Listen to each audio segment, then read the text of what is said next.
Spectre Truth Show, and I am Black. Thank you for tuning in today for this very special episode called Happy Father's Day.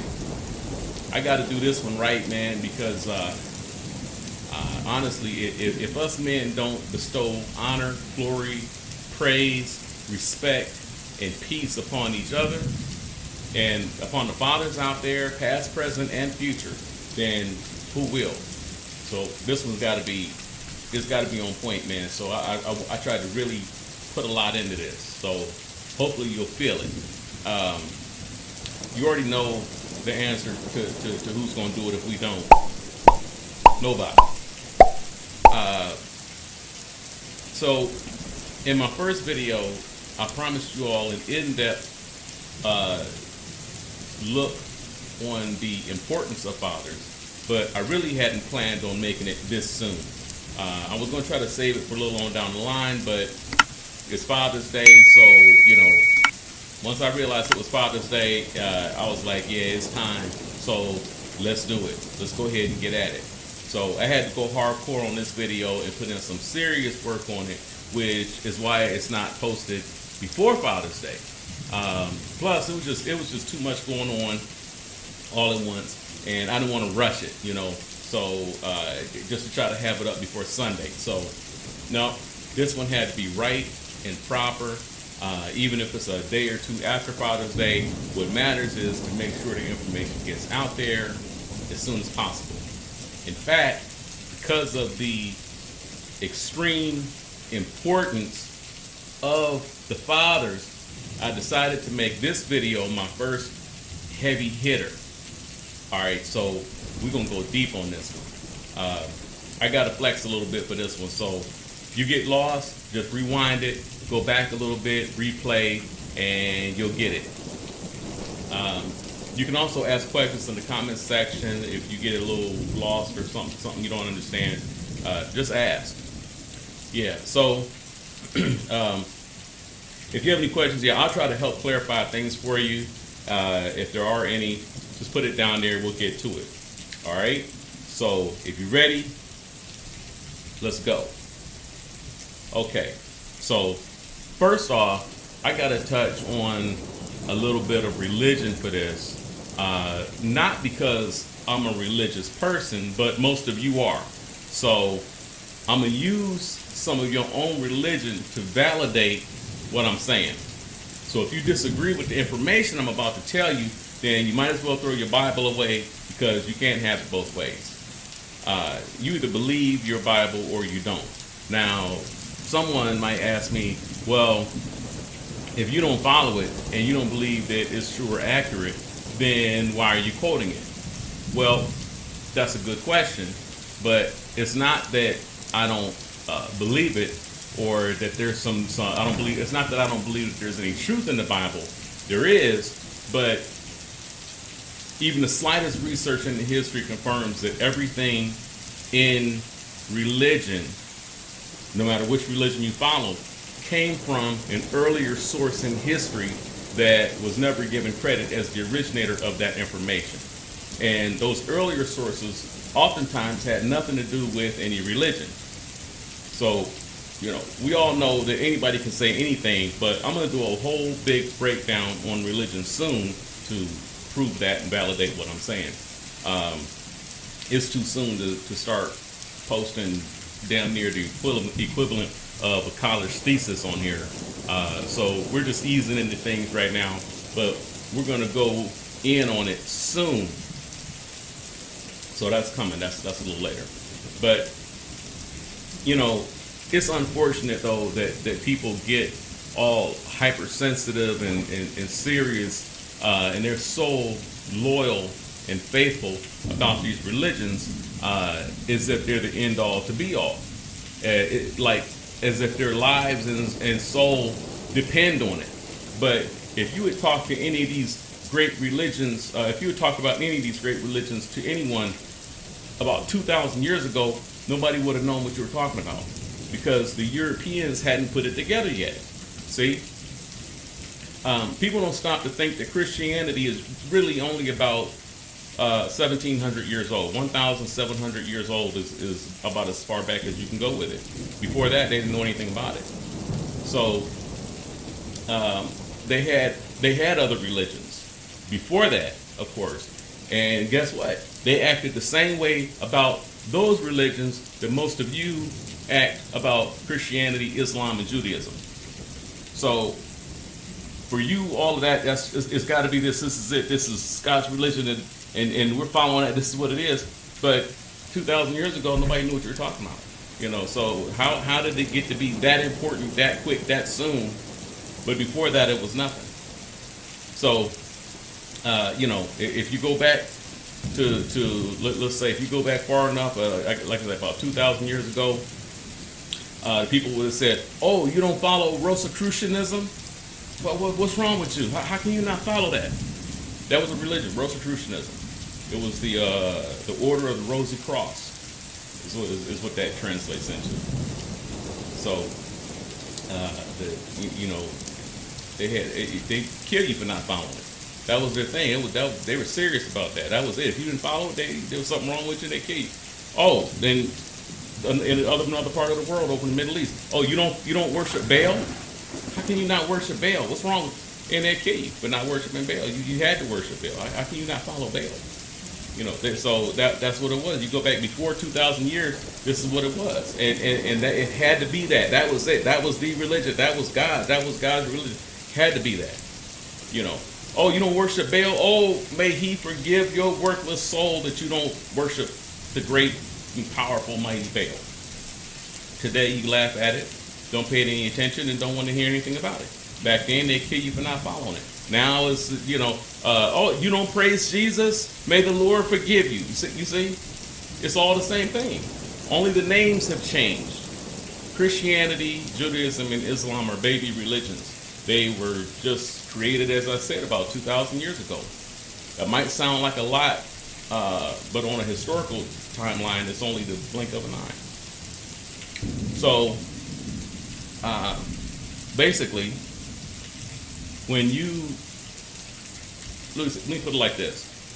It's essentially considered, these are all essentially considered relatively new religions, Christianity, Judaism, and Islam. Then if you look over, to proof of which, if you look over at the Quran, the Islamic holy book, it talks about Christians and Christianity all through there. So it couldn't have been written before 1,700 years ago because Christianity didn't exist yet. So it had to have been written after Christianity in order to address them and to speak on the behavior of the Christians. Now Muslims all over the world, including Minister Farrakhan, confirmed that the Quran was written by a man that they call Prophet Muhammad. And he was born around 570 AD. He is the one who is credited as the father of Islam. So then I look up the origin of the Quran, and the Encyclopedia Britannica says this is what the way that they put it. According to conventional Islamic belief, the Quran was revealed by the angel Gabriel to the Prophet Muhammad in the West Arabian towns of Mecca and Medina, beginning in 610 AD. Okay, and it ended with Muhammad's death in 632 AD. So that means he wrote it about 40 years. He wrote it when he was about 40 years old. So Christianity is only 1,700 years old, and Islam is only 1,412 years old. And hell, this whole country of USA is only 243 years old. The whole planet is 4.5 billion years old. Okay. Well, all of this stuff we're wrapped up in here today just got here. This is all brand new. All right, this is brand new information that nobody on planet Earth had ever heard about before 2,000 years ago. It's new stuff, and you think it's the end all to be all. They used to kill you for not following it, not so long ago. But 2,000 years ago, nobody knew what you're talking about. So, Brother Malcolm X said something very heavy during his time in regards to religion. And once you hear it, you'll never forget it. Check this out. In fact, you have to know history to know something about God. You have to know history to know something about God's religion. You have to know history to know something about God's people. You have to know history to know something about God's plans and God's purposes. And as I say, the only people who don't know history are the American so-called Negroes. If you know history, for an example, whenever you look at this religion right here, the only way you can explain it is to have a knowledge of history. Why is it called Christianity? It is called Christianity, they say, because it was named after a man called Christ, who was born 2,000 years ago. Now, you know, brothers and sisters, God is an old God, and the world is an old world. The universe has been here a long time. I think all of you will agree that the universe has been here longer than 2,000 years. And you'll also agree that the universe was made by God himself, that God created the universe. God created the people who are on this earth. God wouldn't create a universe. God wouldn't put a sun up in the sky and make 9 planets rotate around it, all of them inhabited. You and I inhabiting the planet Earth upon which we live. God wouldn't have done all of this and not given people a religion. God puts his religion here at the creation of the universe. God's religion is as old as the universe. In fact, God's religion is older than the universe. Now then, since you agree to this, and you'll also agree that Christ was born 2,000 years ago, which means Christianity is only 2,000 years old, this couldn't have been God's religion. If your knowledge of history shows you that God couldn't call his religion Christianity, because Christianity is only 2,000 years old. So if this is the case, then what was God's religion called before the birth of Christ? Can you see the importance of history? Why, if you didn't know history, you'd think that this was God's religion. And you'd be running around here practicing this, wondering why everybody doesn't practice this. Because some people have a better knowledge of history than others do. It is only the people whose knowledge of history is limited who try and jump up and say that Christianity is the name of God's religion. If Christianity hasn't always been the name of God's religion, it now isn't the name of God's religion.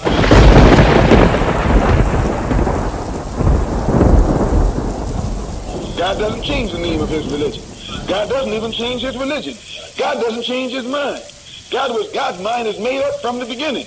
He doesn't have to change his mind because he knows all there is to know all the way down the wheel of time. He never has to change his mind. His mind is made up. His knowledge is complete. It's all encompassing. Do you understand? So, once you can see, and I think you can, that it's almost impossible for God to call this his religion. What did God call his religion? Christians are the ones who call God's religion Christianity, but God was here before Christians came on the scene. They tell you that the Christians had their beginning back there with the Romans. One of the Roman emperors who supposedly accepted the teachings of some of Jesus' disciples and then named what the disciples taught Christianity. But Jesus didn't even call it Christianity. This wasn't named this until 200 or 300 years after Jesus was dead. Right or wrong?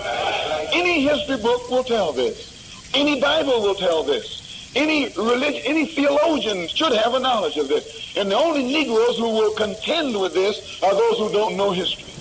And most Negroes don't know history. And most Negroes will contend with it. So then those who have studied a little deeper, they'll say, well, before God called before it was called Christianity, it was called Judaism. Isn't this what they say? Named after a man called Judah. This right here doesn't follow logic. If Christianity became named this after Christ was born, and before Christ was born the religion was called Judaism, then that means that this got its name from the son of Jacob, whose name was Judah. But history tells us that Jacob was serving God before Judah was born, which shows us that Jacob's religion couldn't have been Judaism.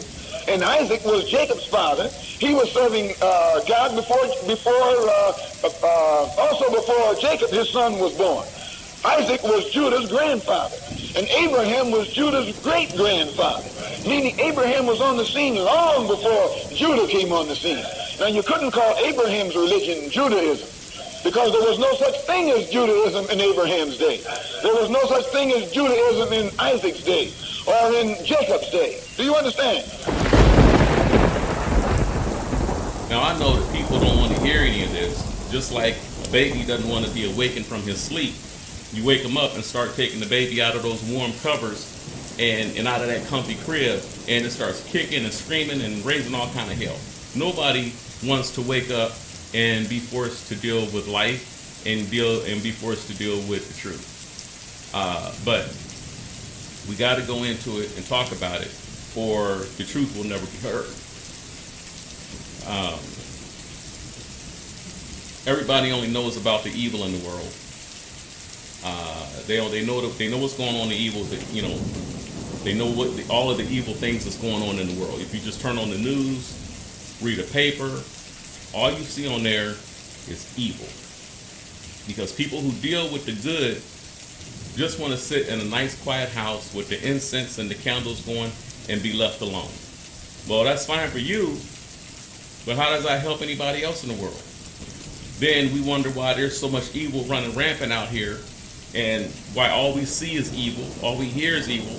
It's because the good are out here taking their yoga classes and doing whatever that they want to do, and they don't want to do anything about it. So I will say that I do see some starting to make some moves, and I see more and more YouTube channels popping up where people are trying to address the problem. So that's a move in the right direction. But it's funny because sometimes I try to talk to a few people about what's going on out here, and they immediately reject the conversation. Nope, I don't want to hear it. I don't want any negative energy in my zone. I don't want to talk about it. I don't want to hear about it. I only want to deal with the positive. Well, if you can't even talk about the problem and you can't discuss possible solutions or make any contributions to help resolve anything, why are you even here? What's the point? What purpose do you serve? You can't talk about it. You don't want to hear about it. Don't bother me. You just get the incense and set up your little area, and that's it. And the rest of the world is like whatever. So now you do have these Buddhist monks that sit up on a ledge and meditate 6 to 8 hours a day. What are they achieving? They sit up on this ledge all day, meditate. What are they achieving? Isn't that the same thing? Well, I'm not really sure where they come into the scheme of things, but I think they may yet still be vital to the situation. On the first episode, in the intro, I spoke about this earth being a classroom and people being on different levels. And I think there are people on this planet whose sole purpose might be just to sit up there all day like an antenna and generate positive energy.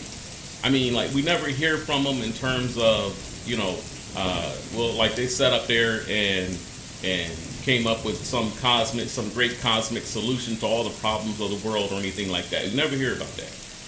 But what if one of their purposes is just to be and to send extremely high levels of positive energy out into the world and help heal it on an energetic level? Maybe they're simply here for balance. I'm not sure, but there's definitely something different about them. You never hear about a Buddhist being involved in war, causing death and destruction, cutting people up and hiding the body like Dahmer got caught eating people. You never hear about a Buddhist flipping out and shooting up a store. You never see Buddhists in prison shanking each other, kick, You don't see them doing this. They never run around chopping people's heads off for not following Buddhism, which is exactly how all these other religions got started. So it should be noted also that Buddhism is not a religion. It's a philosophy. So we'll go into all of that on the religion show, but suffice it to say that unless you're on that level and can drop some cosmic science like those monks can whenever you ask them something, then you're not accomplishing anything by just sitting there cross-legged with your incense burning. You might be in good shape and you might be able to float across the room, but Meanwhile, the rest of the world around you is going to hell. So if Earth is a school, then you can at least teach. Do something besides eat celery and sip your green tea. See, people think that evil and demons, the devils, are so powerful that these brainwashed people can just walk into a place and shoot it up and kill 20 or 30 people before anybody can stop them. Then good, hard-working people like us, it takes us months, even years, to save up for a nice new car. Then we have to work from sun up to sundown to be able to afford it. But then the evil people can come along and steal it from you in less than 2 minutes while you're asleep. And it doesn't cost him anything. So how powerful is evil? They can go get more than that if they can catch you trying to get in. So you're trying to get in your car, they got the car in you. They just stick a gun in your face or put a knife up to your throat. Now and they got you. They got the car. They got everything you own. They got your wallet. They got your ID. They got everything. They just get you with the car. But it took you a lifetime to put all that together. Years to put all that together. Get the car and get your wallet and your ID and put all that together. But when they come after you, it's gone in a couple minutes. How powerful is evil? So you look at the politicians, they're trying to take people's guns now. And that's a whole big thing now, gun control. We're going to get the guns off the streets. But the only gun that they're going to get is yours. The demons, they're not going to get the demons' guns because they don't, the ones coming to get them don't know that the demon has 10 of them. None of them are registered. The only people affected by gun laws are the good people. Evil don't buy and register their guns. They steal them from good people, or they steal them from the store. So they get them from friends. They borrow them from their friends, but they're not registered. So whose guns are they taking? Yours, not theirs. They're not taking evil's the gun from the evil ones. They're not getting their gun. They're only coming after yours and mine. I don't get into all that, running around with guns and target practice and shooting up and I try to stay, like I said in the first video, I try to rise up above the level where all of that is taking place. And what's happening is that the evil is beginning to rise up through the ranks. And it's coming into the areas where even the decent people live. And it's almost like you can't get away from it. Okay? So it's getting even more dangerous because where can you go to get away from it? That's becoming an issue. So when you're asleep, they're awake. They're cleaning out your living room and coming up the steps to do you and your whole family. All right? When you're at work for 14 hours, evil doesn't have a job. They get their money from selling your car for parts after they steal it out of the parking lot. All right? When you send your children off to school, evil is waiting for them to arrive. Meanwhile, you're at home and work, totally oblivious as to what's happening to your child. You just sent them off to the other side of town. You don't know what's going on with them. Okay? How powerful is evil? Some of you don't even want to be bothered. You just send the child to the babysitter or the daycare to give you a break. It seems like there's nothing wrong with that, but while you're taking a nap, evil is wide awake and got your child by the hand, taking them off somewhere. You sleep. How powerful is evil? See? So the question is evil really that all-consuming powerful? Or are the good just chilling, taking their yoga classes and going to work and going home and don't want to be bothered? What do you do on your free time? Play video games? Take piano lessons? Work on your new book? Evil doesn't sleep.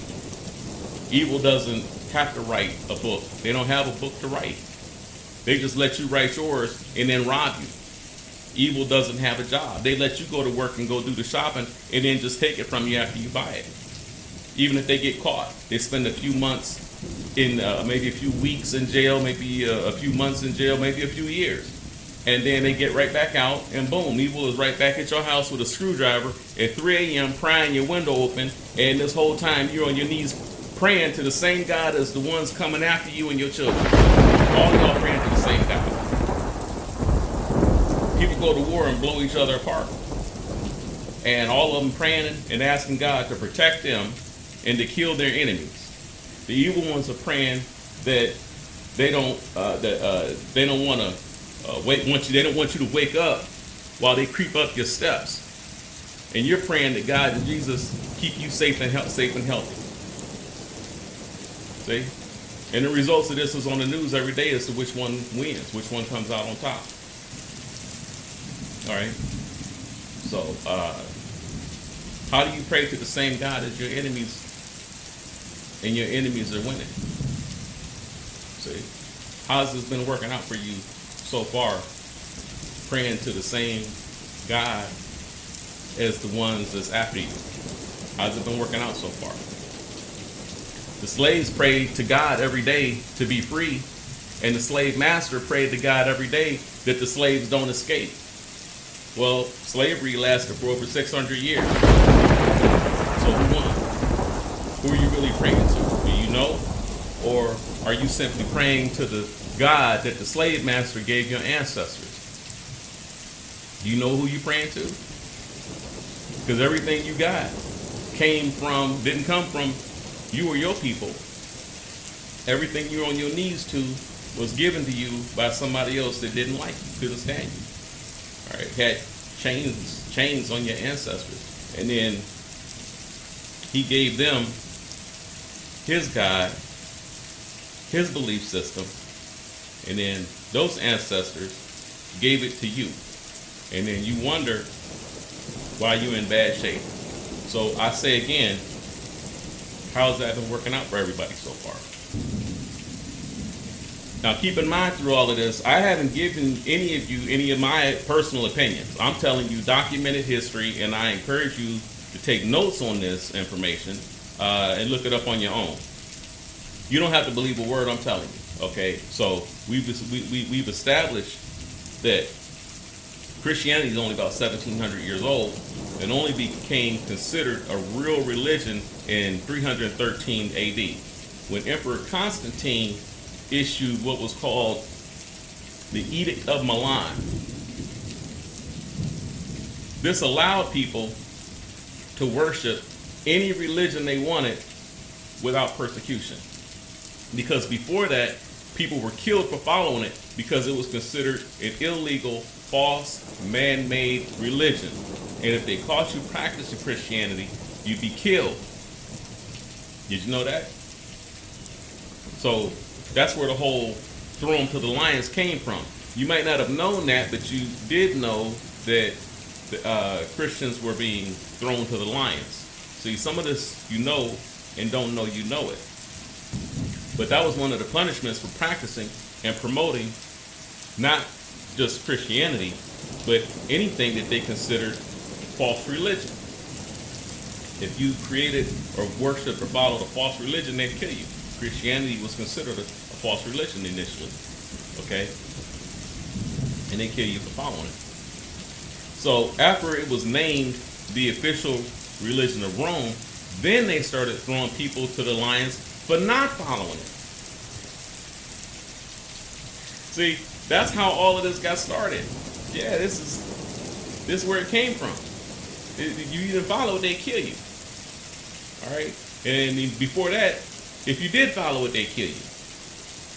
Okay? But they didn't kill you for just, okay, you're a Christian, we're going to kill you. It was, you're following false religion, and then they would kill you. There was certain stuff you could do, certain stuff you couldn't do. And the penalty for it was death. Yeah, man. That's how all this stuff got started. And that's what you're on your knees to, whether you know it or not. See, people don't want to hear this information, but there's no denying it because the Colosseums are still standing where it all took place. Okay, so now after the edict on 313, then in 380 AD, Emperor Theodosius I made it the official state religion of the Roman Empire.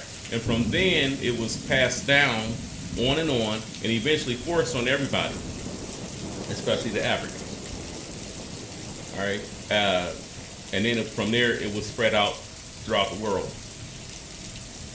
Then one day, your mother and your grandmother finally got hold of it, and then they taught it to you. And they told you that this came from God, and you've been on your knees to it ever since. Don't know where it came from. You just know mama taught it to you, grandmama taught it to you, and they said this is what it's supposed to be, and you accepted that, and you've been on your knees to it ever since. So, but if it's only 1,700 years old, then you got to ask the question, where did they get the information from, the ones who gave it to them? Where did they get the information from to even form it into Christianity?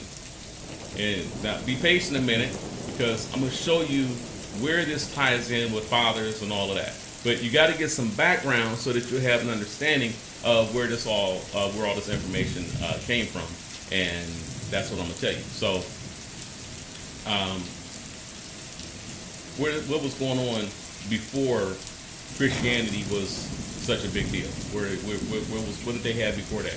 Well, I told you about Rosicrucianism and all that type of deal. Baal, they worshiped Baal. But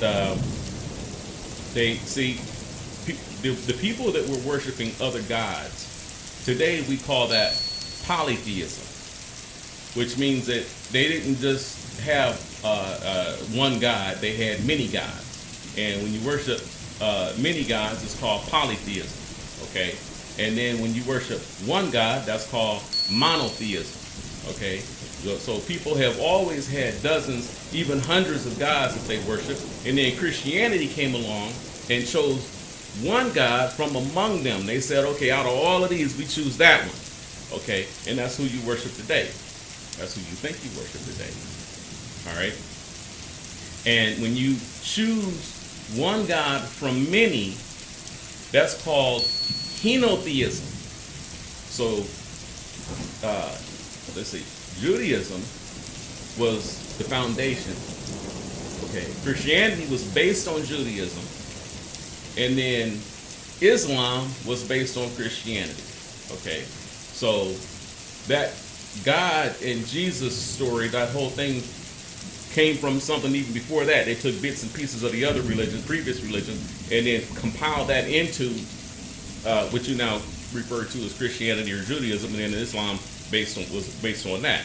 Okay, and so when you take from what was previously there and then form it into something new, to choose one God from many, there's your henotheism. So these are henotheistic religions.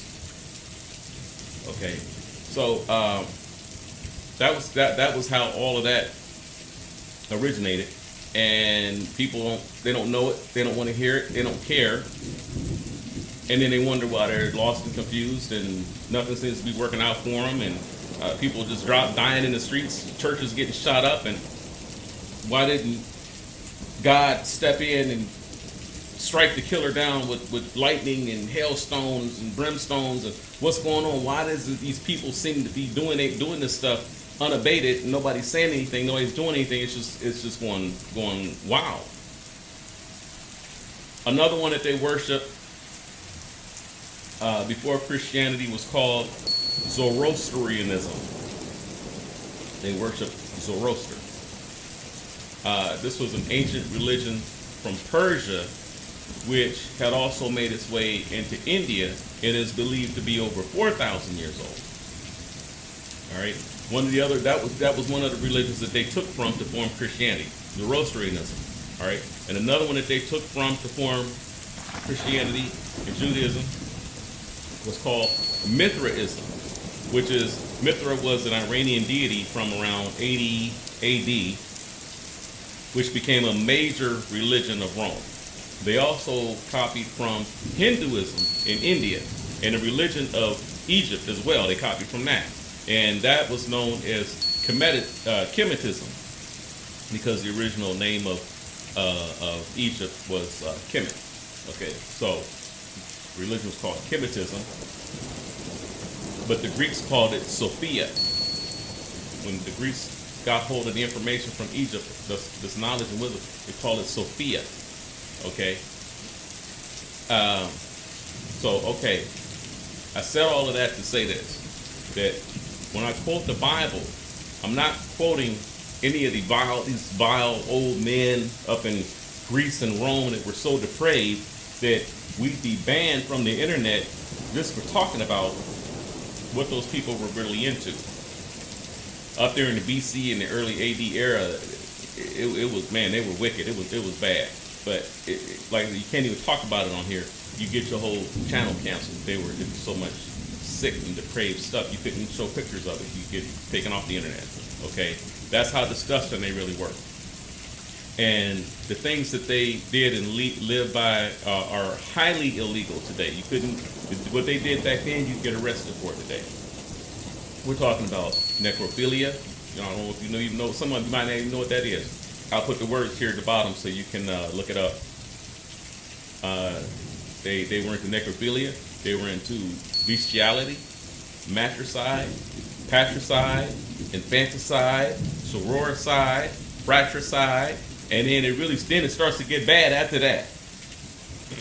That's the good stuff. All right, that's as good as it gets with these people. Okay, this is what they were into. So, yeah, look up. You can look up the words. You can look up pictures. You might not want to look up too much because, again, then your account shows that you were looking up these terms and people start to wonder what you're into. so you got to be careful. But these are the people that were into this stuff that made your religion and didn't just give it to you, but forced it on you. Okay, that's where it came from, and these are the people, this is the stuff that they were into that put it out there to you. So again, like I said, then you wonder why things are so bad. All right, so everything that most of us hold dear today, it all came from some of the most depraved people to ever walk the earth. So how can they tell you how to act and behave on a spiritual level? How can people like that tell me what a supreme being wants or doesn't want? They can't, as far as I'm concerned. But millions drop to their knees before these people and the religions that they created, and then wonder why their life is in shambles. So, as I say, when I talk about the Bible, I'm not talking about anything from them. I'm talking about the writings of our ancient ancestors from thousands of years ago, before the Bible and before them. Okay, the wisdom of our ancestors was stolen from Africa, India, and other lands on a global scale, and then copied and put into the book that you now call the Bible. That's where your Bible came from. So before we talk about the religion, now we talking about where the Bible itself came from. You can't have a religion without a holy book. Okay, and that's actually one of the laws that the church made up. You can't have a religion without a holy book. And that's why I say one of the reasons that Buddhism is actually not considered a religion. It's not really a religion, and they never wanted to be. They were never trying to make it one, but they don't have a holy book. Okay, so but yeah, the Christianity has one. Islam, Judaism, they all have a holy book, and so these are religions as opposed to just philosophies and doctrines. So they went all around the world. They went into these different areas, got the wisdom and the knowledge of those people from all those ancient lands, and copied it and put it into that Bible. Now, so then the whole system of beliefs was then formed into what you now call your religion. So one of the things that our ancient ancestors wrote is in Ephesians chapter 5, verse 22. And it says, "Wives, submit yourselves unto your husbands as you would unto the Lord. For the husband is the head of the wife, even as Christ is the head of the church. And he is the Savior of the body. Therefore, as the church is subject unto Christ, so let the wives be to their husbands in everything. Husbands, love your wives, even as Christ also love the church. So you might get all teary-eyed and say, look what Paul wrote. Yeah, Paul wrote that, supposed to be from Paul. But what I'm telling you is that Paul never existed, and our ancestors wrote it. Okay? That's what I'm trying to get across to you. You got to understand, we got to get back into where these things came from. We got to start to know some history. And that's one of the things we've lacked in all these years. And Malcolm even talked about, we don't know history. Okay? And most of us don't want to hear about it, don't want to talk about it. They think it's boring. But then they go out and do all of this stuff and don't know the history behind it, don't know why they do it, and then wonder why things don't work out for them. Okay? So if you knew your history, then you would know that Paul could not have existed. Nobody named Paul could have existed, because they didn't even have names like that back in those days. They didn't have names like Paul and Simon and Peter. They didn't have those kinds of names. Those are all modern European names.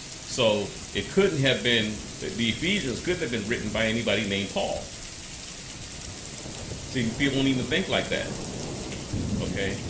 When you look in that Bible, you're looking at modern Greco-Roman names, and then using these modern names to describe and giving them credit for what went down 3,000 years before the culture of those names ever existed. When you come about the Greco-Roman, you're dealing with a time period that came at one point, and then giving them credit for events that happened thousands of years before that era ever came around. Okay? Thousands of years. You look at the names of Rome. If you go back to the days of Rome, they had names like Vespian, Philocrene, Claudius, Titus, so on. This kind of thing. Theodosius, right? So they had those were actual Roman names, not Peter, John, Simon. Okay, and they had those names in Greece or Rome. They certainly didn't have them in Africa. Okay, Jesus is a modern Greek name. They didn't have names like that over the Middle East and ancient Rome and Greece. You can look it up. Just go look up. If you look up names, if you get into names, cultural names in particular, all these names had a meaning and a definition behind the name. So a lot of Christians like to, call out all these names for God and Jehovah Jireh and Yahweh and Yahshua, and they got all these different names and stuff, man.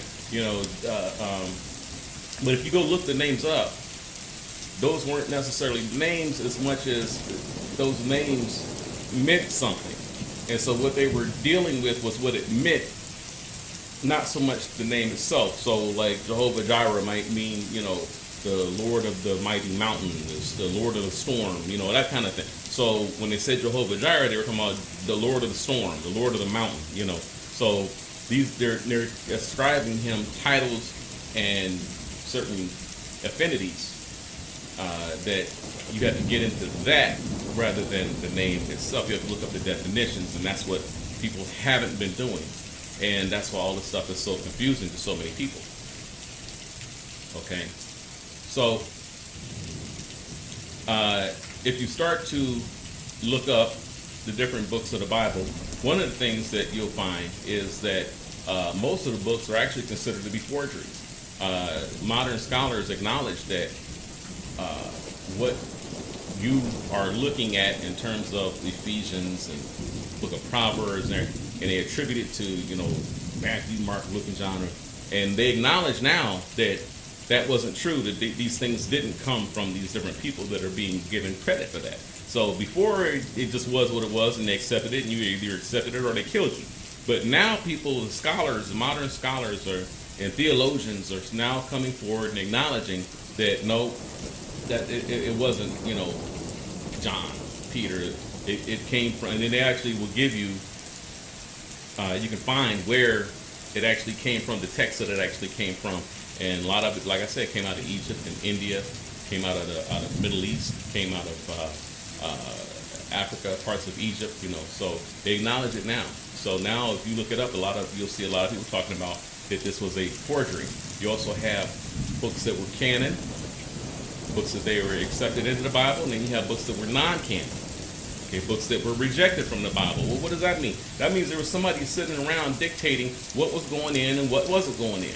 And then they had obviously certain requirements of that you had to meet for them to let it go in or not go in. So wait a minute, if this is all supposed to be the holy word of God, then how are you dictating what goes in and what doesn't? Who are you to say that the holy word of God goes in and doesn't? Your belief of it being, quote unquote, the only and holy sacred word of God, again, all of that's new information. And back in the day when they were dictating as to what was going in and what wasn't, they didn't think like that. That's all new information that was given to you today. Back then, they knew what it was, and they pick and chose what went in and what didn't. Okay, so you can go look up the Council of Nicaea and look up where they had these different meetings and literally sat down and determined what religion was going to be, what Christianity was going to be, what it wasn't going to be, and the hierarchy of God and Jesus and where he was going to be in the hierarchy. They literally sat down and worked all this stuff out, like we would sit down and talk about whether or not, you know, Superman can beat Batman, and whether or not the Hulk can beat Wonder Woman, and we would sit around and have these discussions and debates back in school, and you know, and it was a lot of fun to sit and talk about it. Well, they did the same thing with the Bible. That's where, you know, they literally sat down and figured this stuff out and then put it together. And they don't deny it. It's just nobody ever looks it up. So you sound crazy talking about it because they never looked it up. And they're not going to look it up. So you sound like a fool just even saying that. They don't believe you. They don't want to hear it. Because what does that mean? If it's true, then what does that really mean? If that's true, if that really happened on the grand scale of things, that means that you were deceived, grandma was deceived, auntie was deceived, the preacher was deceived. That you're talking about a global cover-up that goes back generations,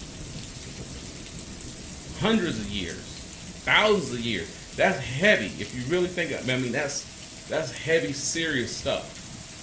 But as long as you stay asleep, keep your eyes closed, and don't go look it up, you never have to deal with it. And I think that's why a lot of people kind of just say, you know, I don't want to hear it, I don't want to know, but nobody, la la la la la, I can't hear you. And I think that's why a lot of people do that. So if you look at that Ephesians passage where it literally said that the woman was to look at her man, her husband, as if he was like God. You're supposed to look at him like God. You know, so again, I say you look at that from the standpoint that this is the way our ancestors lived, and this is the information that they were trying to put out. And so whether you look at it from a biblical or a spiritual standpoint, or you look at it from an ancestral standpoint, the hierarchy was supposed, in the home was supposed to be God, and then the husband, and then the wife, and then the children were supposed to be at the bottom. So you don't feed them before you feed him. Okay, you're supposed to take care of your man because he's your husband, not just your man, because y'all get these ones off the street and come in and then put the kids in the back room that they back there starving, and he's sitting there with a T-bone steak. Now I'm talking about your husband, the father of your children. Okay, it's supposed to be paramount, or tantamount to God in that house, and that's the way it had been in previous generations, but it's not now. And as a result of that, you see that the black family is all but destroyed. So that was from Ephesians. That if you look that up, that was Ephesians was talking about that. Okay, where he ran that down. So that's right in your Bible. Okay, then if you look to see where the Ephesians come from, they call it a forgery, and they say that the true origin of Ephesians is that it was named after a city called Ephesus, which is in Turkey. And Turkey was founded around 1200 to 700 BC. So again, we're back to Turkey and Persia and Middle East and, you know, again, all these other countries that they never say ever actually had anything to do with the Bible or God or Jesus or anything like that. But Ephesians was named after a city called Ephesus in Turkey. So all you have to do is to start researching this stuff, and it all starts to crumble. When you start to look it up, it just starts to fall apart. Look up the religion of Zoroaster, and you'll find some, if not all, of the books of Ephesians in the religion of Zoroaster. So that's why they mentioned Ephesus was a place in Turkey. You get it? So, named after a place in Turkey, in Persia, Turkey/Persia, okay? Same thing. And in that, they worshiped a religion the religion of Zoroaster, okay?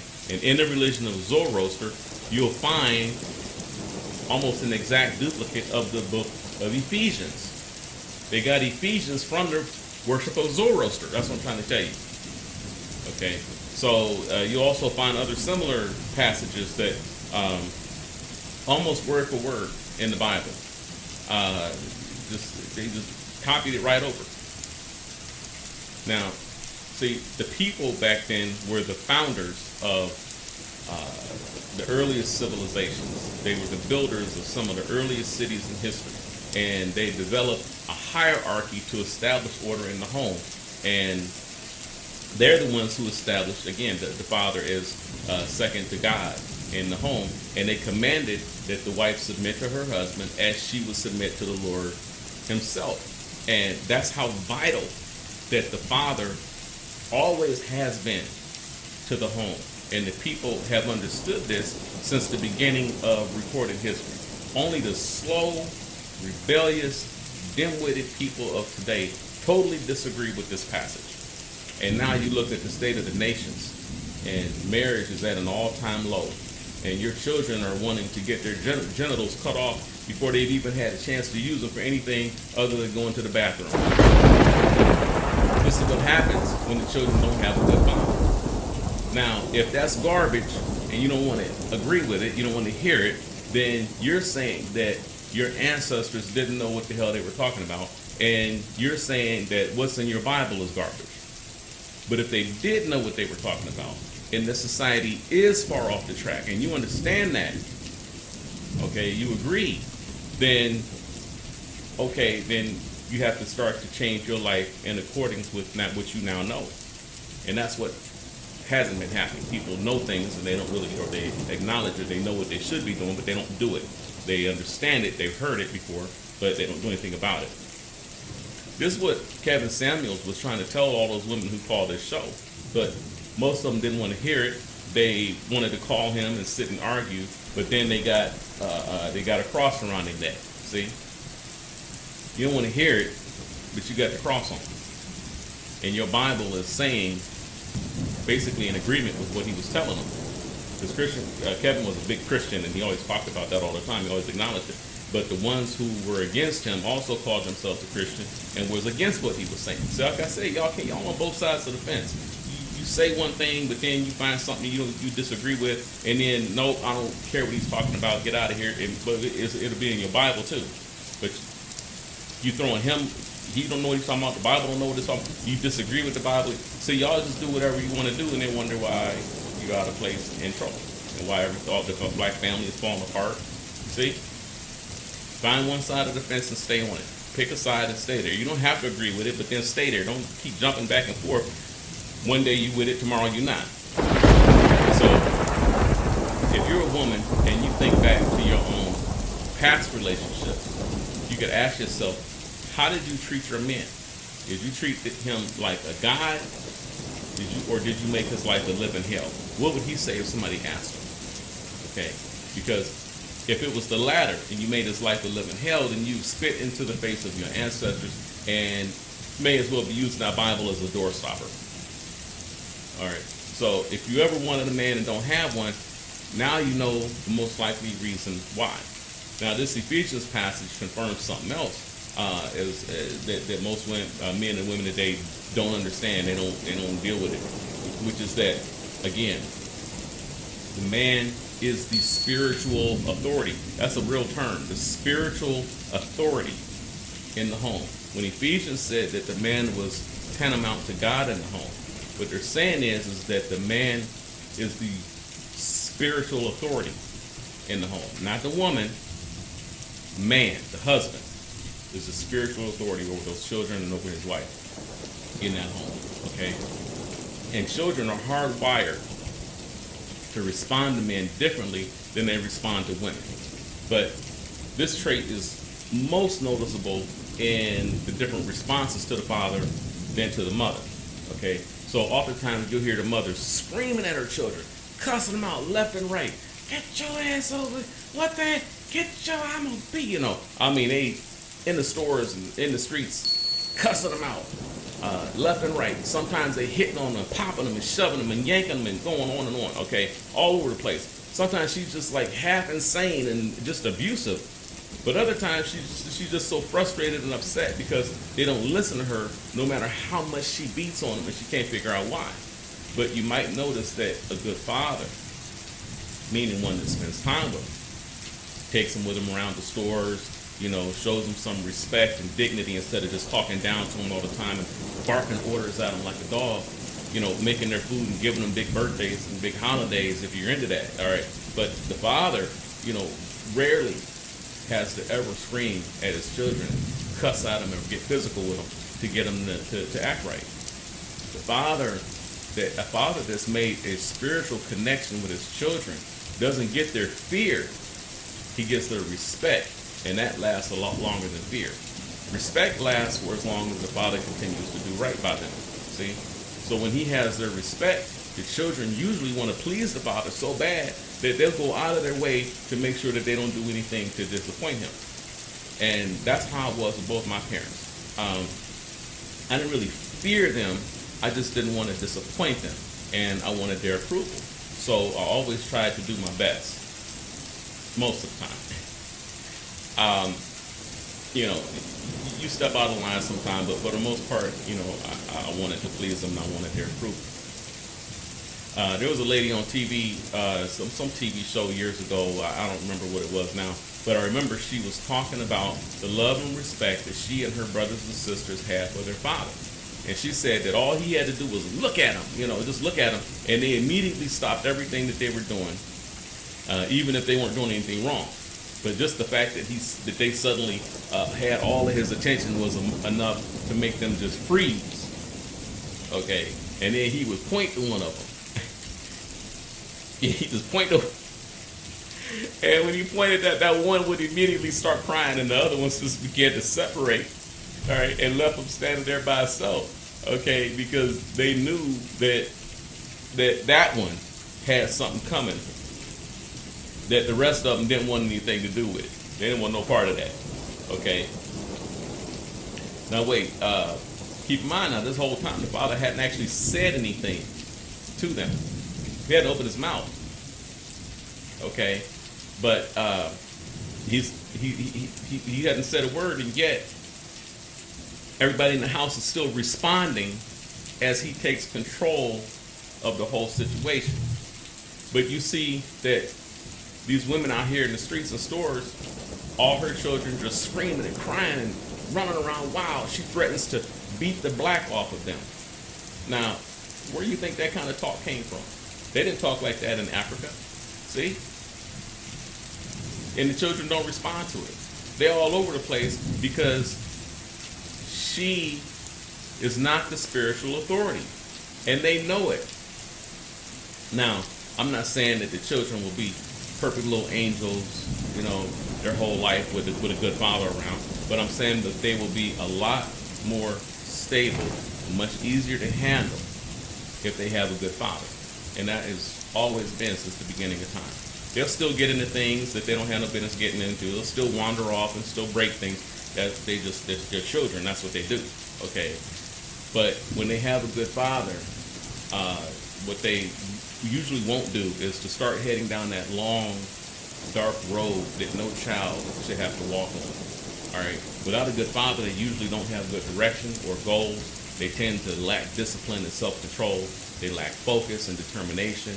And back in the day, they used to call it stick-to-itiveness, which means the ability to start something and see it through to the end, regardless of hardship and circumstance. Okay, another name for it is fortitude.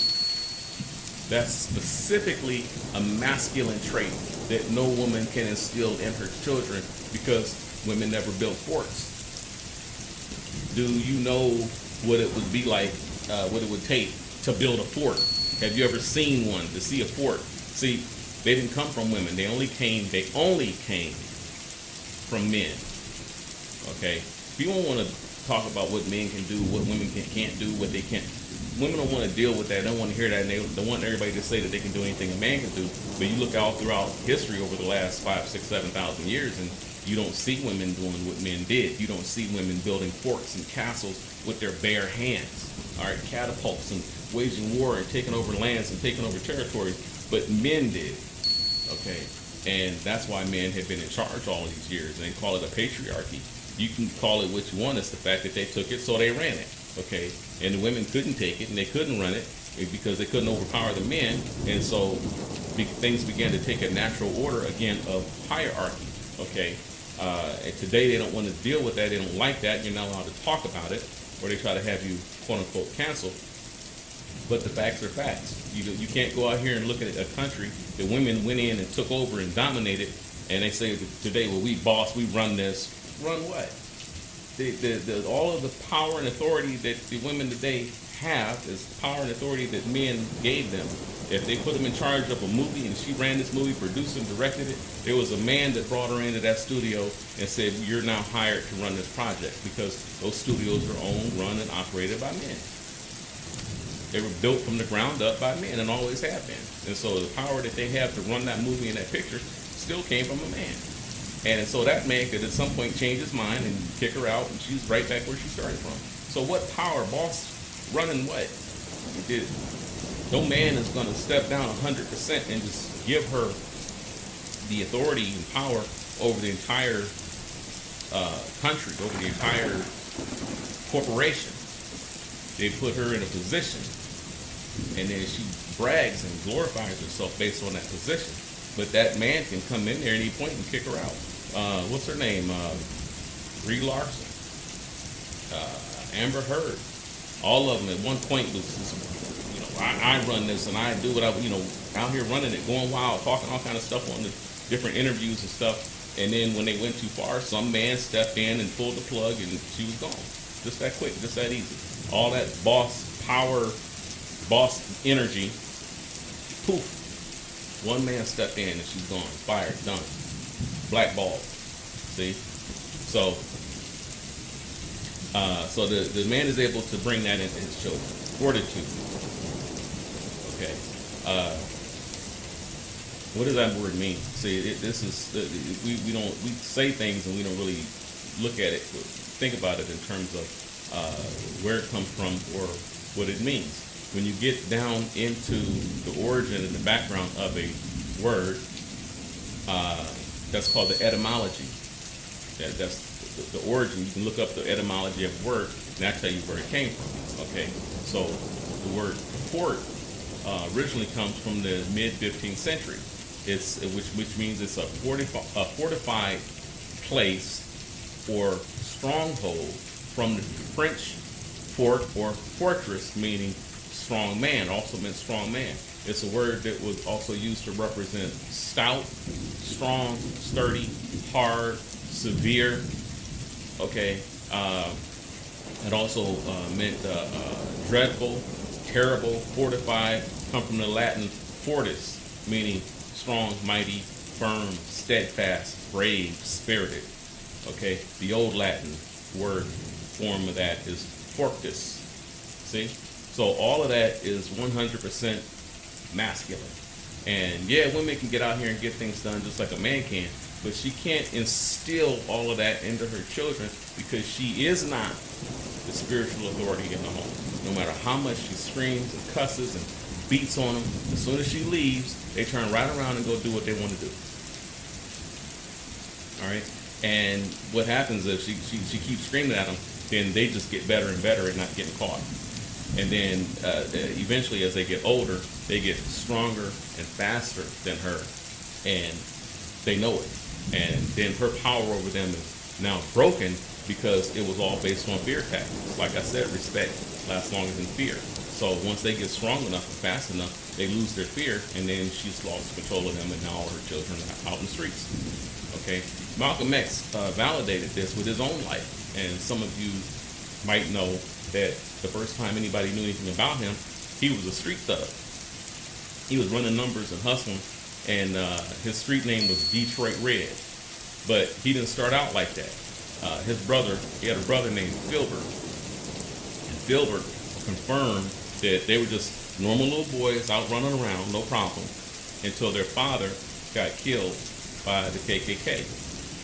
They laid him out in front of a streetcar, and he got cut in half. Okay, they say streetcar, but that's so. But sometimes you still see the trolley that goes around through the streets or whatever. Okay, you see, every now and then you still see them, and they were all over the place back then. But that's how they killed his father. So it would be like getting run over by a subway train today. And so Filbert said that the mother tried to keep things together, but he and Malcolm started getting into trouble. And after that, you know, they got too strong for her, and she couldn't even catch them when they did something wrong. And she ended up in a mental institution.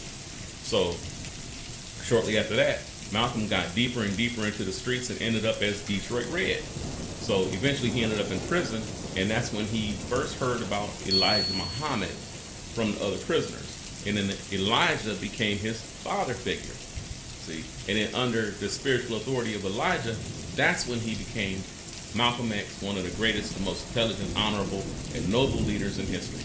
So you would be hard-pressed to find anyone today of that caliber, especially out of the ones in power. You don't see anybody in power that has the character that Malcolm showed in his lifetime. And these ones that are supposed to be in power today, you know, people are laughing at them all over. You know, whether you're talking about presidents, prime ministers, mayors, governors, doesn't matter. People just laugh at them. You know, these are supposed to be your leaders.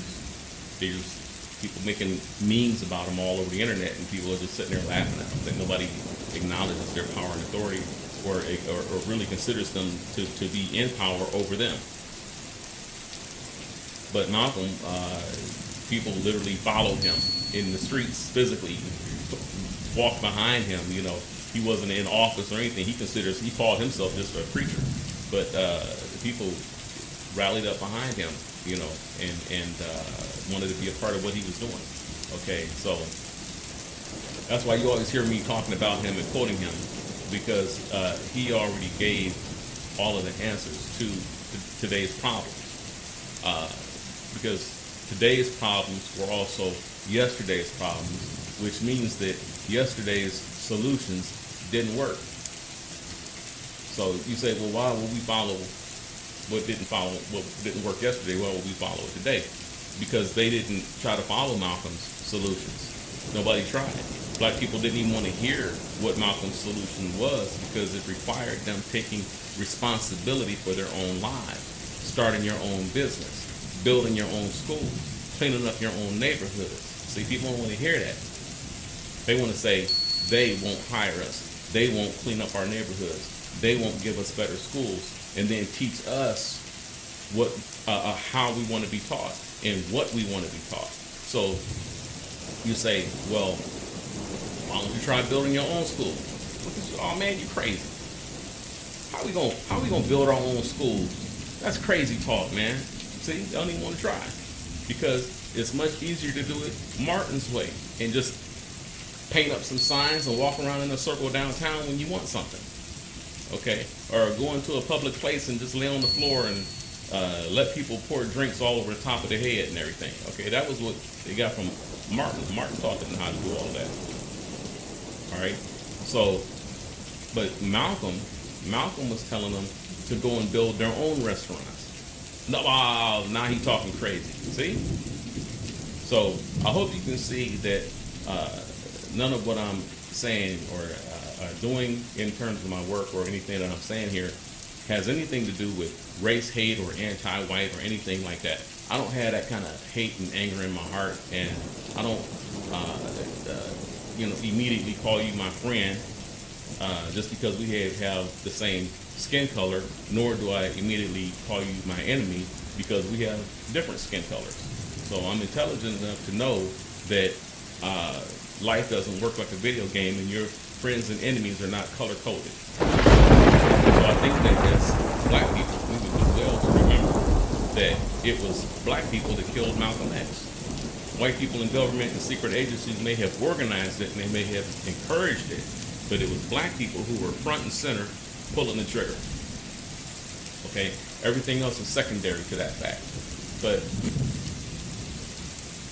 there's just so much we can learn from studying that brother's message and doctrine that no matter what color you are, truth is truth and facts are facts, no matter who tells them. So I think we need to really take another look at some of the information and solutions that he's put out here. And that's why I always refer back to him. I think that there's something there to learn. And we can't just dismiss that without giving it a shot. How do you know building your own business won't work if you've never tried to build one?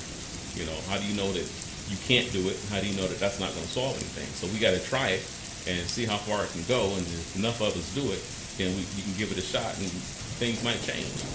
I'm pretty sure that it would. Okay, so plus I don't hear anybody else dropping solutions on that level.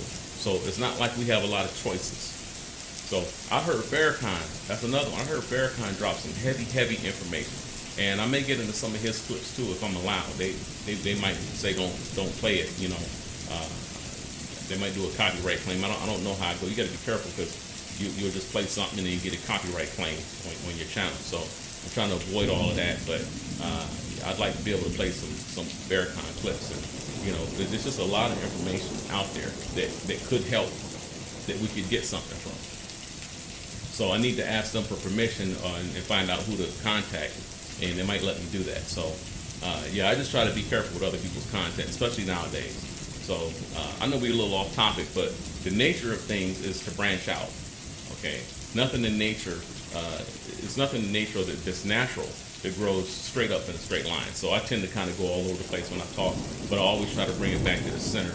And I find that the best way to get massive amounts of information across in the shortest period of time. So anyway, Malcolm always acknowledged that it was Elijah Muhammad that made him who he was and even called him his father. And, he went on to make history. Okay, Venus and Serena Williams were introduced into the game of tennis by their father. And now they have gone on to make history. See, Michael Jordan's father introduced him to basketball, and he has, of course, gone on to make history. Some of these examples were on part 2 of my first video, Honoring Fathers. But they deserve to be shown live, not just a link. So check this out.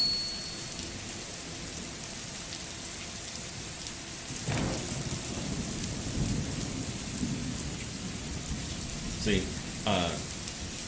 James Brown speaks on his father. James began to show signs of musical ability early on as he blew tunes on his father's 10-cent harmonica.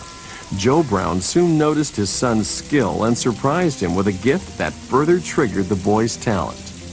My father got an organ, and the leg was off it. He bought it, and I put a leg on it from a cheese crate, and he brought it to me about 11 o'clock that day. He got back about 7:30 that evening. I'd already learned how to play a song. James ran home from school each day to practice the organ. He also learned to play the guitar with lessons from a well-known traveling bluesman. Prince speaks on his father. My father left his piano at the house when he left, and I wasn't allowed to play it when he was there because I wasn't as good as him. So when he left, I was determined to get as good as him. And I taught myself how to play music, and I just stuck with it, and I did it all the time. And sooner or later, people in the neighborhood heard about me, and then they started to talk about me. And it wasn't in a teasing fashion, it was more like, wow, look what he can do. And there's something about having people around you giving you support that is it's motivating. And once I got that support from people, then I believed I could do anything. We can't forget the great Michael Jackson, who unfortunately confirmed that his father forced him and all of his brothers and sisters into the music industry upon the threat of physical abuse if they resisted. Now, in this regard, I don't agree with abusing and forcing a child to force them into some career path that you want them to follow. But even though the method was wrong and vile and heartless, their father, Joe Jackson, was able to turn those children into the greatest, most talented, most recognized entertainers in modern history. He had 10 children altogether, but one was supposedly stillborn, so we never saw that one. But 9 out of 8, so out of 9, 8 became famous superstars to greater or lesser degrees. Michael, Randy, Tito, Jermaine, Jackie, Marlon, Janet, Rebe, LaToya, all because of their father are household names and became world famous.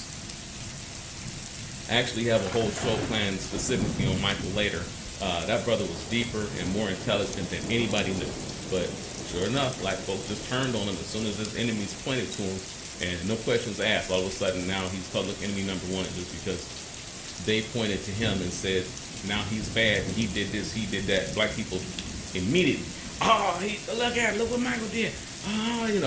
And then the pictures and the jokes started, and his name was smeared, which was the point of it, it was the purpose of it all. And that's for later. We'll get into that later. But but they had to smear his name before they could get rid of him. So that's how they do it. But a lot of people today never heard of B.B. King. But even the ones that don't know how he got his start, have heard some of his music. They don't know anything about him. They just heard the music. But, he was another one who was ushered into music by a father figure, a mentor and a pastor at church named Reverend Archie Fair. Okay. And it was one of his cousins, Buck White, who gave him his first guitar at 6 years old. So that's how B.B. King got started. It's, again, a father figure, see, or a father. It's all has been the trigger for these great historical people throughout history. Okay. For those that never heard B.B. King's music, I strongly encourage you to go look that brother up on here on YouTube and check out how amazing he was. And look up, another one was Barry White. Check out his music. Now that brother right there owned a whole damn orchestra. That's something else people don't know. If they listen to his music, they hear Barry White, they heard the name, might not have heard his music today, but he owned an entire orchestra. Okay. Also, Barry White and Stevie Wonder. Now those are two who were encouraged or inspired into music by their mothers. So I'm not saying it's impossible for the mother to usher the child down a good and productive path. But you can clearly see it's almost always the father who launches the children into greatness. Not only into their life path, but into greatness. See? Tiger Woods was another one who was ushered into golf by his father, and then boom, now he's a living legend. This next one, this little boy is named reupload. His father started teaching him Kung Fu at about 3 or 4 years old, and the little boy became obsessed with Bruce Lee. He watched all the movies over and over and kept practicing the moves until he literally could reproduce them perfectly. Now, who you know can reproduce Bruce Lee's moves perfectly? And this little boy, he became an internet sensation that started being invited to appear on talk shows all around the world.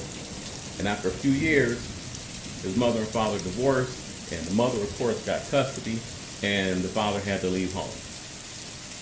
Nothing has been heard from Ryusei ever again since. That's the last I heard of him. No new photos have been added to his page. They haven't sent any new videos. Once the father left, it was over. His bright future as a world-class superstar walked out of the door with his father. Most likely the mother never agreed with the father teaching Kung Fu to Ryusei, and this was likely the root of most, if not all, of their arguments. He's trying to teach the boy Kung Fu, she back there arguing and screaming at him, and he's sleepy, he's tired, let him go to bed. He's been practicing for too long, let him come eat dinner or whatever, and maybe it was time for me to eat dinner, maybe it was past his bedtime. But one of the first things that, for anybody that's into any kind of skill or craft, then you be hungry all the time, sleepy all the time, but you keep at it. That goes along with the skill, that goes along with the craft. You try to work on stuff and you sitting there hungry. You trying to work on stuff and you're going into the late hours of the night, but you keep working because you're trying to get the thing done. And so maybe the father, if that was the case, I don't know, but if that was happening, it's not to say that, that's a good thing, let the child go hungry, let the child be sleepy, but it does teach him discipline and fortitude. It teaches him to stick to the task until it's done. It teaches him that every time you feel a hunger pain or get a little sleepy, don't mean you got to jump up and drop everything you're doing and run off and take care of yourself. Yeah, take care of yourself, but at the same time, stay focused on what you're doing and get the job done. And that's something that a lot of mothers just don't put out to their children. Maybe she felt he was pushing them too hard when he just wanted to go out and play and have fun with the other normal children. I'm just guessing, maybe. That's what Michael Jackson said, that his wife was like, that he wanted to go out and play and have fun, and his father made him stay and get the dance moves down and get the singing part down, and he wanted to go play, So that messed him up in the head. But he also became a world-class superstar. So I don't know that you could do both. I don't think you can't have it all. You can't go out and be a world-class superstar like Prince, Michael Jackson, whoever, but at the same time have this big full home life where you just lay back and relaxing and eating whatever you want, sleep whenever you want, do whatever you want to do, but at the same time you're a superstar. I think it might be either one or the other. I don't think you can necessarily have it all and do it all. I don't know if you can even have a relationship and be a superstar at the same time. You see marriages in Hollywood like that, they're over with, So it may be that whatever you dedicate your life to, everything else kind of becomes secondary, thirdary. I don't think you can, tertiary, I meant. But I don't think that you can necessarily focus and dedicate yourself to something and then put something else on that same level with it and maintain that at the same time. I think you have to have pinpoint accuracy and focus on what it is that you want, and then everything else is under that, which is why a lot of times people that are really into something tend to be single. You don't see them in these big, heavy relationships and marriages, and at the same time, they're dedicated to what it is that they're trying to do. I don't think you can do it unless she's doing it with you, unless she's a part of what you're trying to do, and that's almost impossible to find. So, this is the last photo of Ryusei, and as you can see, he's now just a normal little boy wearing normal clothes, destined for a normal job, and working, or maybe working somewhere in a normal warehouse or a normal factory, maybe a normal office. But that's if he's lucky. He might get the office part. But clearly you can see his mother can feed and clothe him and give him a place to sleep. But it's not the mother's place to bring out a boy's full potential and usher him into manhood and greatness. And as you can see, that's not really happening with him. He's just a normal kid now. It's not impossible, but it's very rare. So I knew a lady years ago who had a son. I think he was about 6 or 7 years old. And we talked one day after Christmas, and she told me he spent like over $1,600 on his Christmas gifts. She had bought him almost everything he had been asking for over the past year. every game, every shoe, whatever he wanted. She went out and bought it all for Christmas. So I asked her why she would blow that kind of money on lavishing a child in gifts that he doesn't even need, spoiling him and sending him all the wrong messages. And she admitted that he was kind of a spoiled brat, but that she just can't say no to him and doesn't want to see him upset because he can't have what he wants. I guess he didn't have a father, and so she was trying to replace the father with gifts. Replace the father by giving him anything he asked for, which obviously you can't do. It doesn't work. So I guess she was with some guy years prior who had spanked him for doing something wrong. The little kid was acting up, the little badass boy, running around acting up. And so the man spanked him, apparently. I don't know how he spanked him, if he had a belt, he used his hand, I don't know what happened, but the little boy ran to her crying. So she ended up cutting him from his ear to his chin for putting hands on her child. See? And then they wonder why so many men won't date women with children. Who's going to deal with that? Who's willing to take the chance? This is the kind of stuff that Kevin Samuels was talking about, but women got mad at him and tried to have him canceled. Meanwhile, this brother almost, the girl that she was dating, her ex-man, she almost killed him just for daring to give her child any level of discipline. See? Now, I wouldn't want just some random woman that I was dating put her hand on my child either, but it also depends on how deep the relationship is, and I don't know how long they were together and all of that. I just know that these women today are it's like so many of them are either just flat out abusive or they're just so lenient that they literally have nothing to offer the child beyond food and water. Now, to show the difference in how our ancestors used to do it, back when black folk damn near ruled the whole world. Go back to 1700 BC, 2000 BC, 3000 BC, and on and so on. About 16 to 18 years old, a boy was able to be king or emperor over the entire kingdom. Even at the younger ages, he was able to go to war, slaughter his enemies. He had harems and wives. Man, they had it together. See? Now, what 16-year-old do you know today that could rule a kingdom? Proof of which, the famous Tutankhamun was only 18 years old when he was killed by his uncle. So you might know him better as King Tut. Yeah, they changed the name. Tutankhamun was his name. The spiritual leader of Tibet is called the Dalai Lama. They say that when the Dalai Lama dies, he is reincarnated, and they send out people to scour the country for the child believed to be the reincarnated Dalai Lama. Then they bring him back to the temple and give him the belongings of the previous Dalai Lama, which to them is simply giving the Dalai Lama back his own belongings. Choosing the belongings that are his out of an assortment that are not his is part of the test to be the Dalai Lama. So they lay all this stuff out, and the property of the previous Dalai Lama is in the pile, is in the stack. They got toys in there.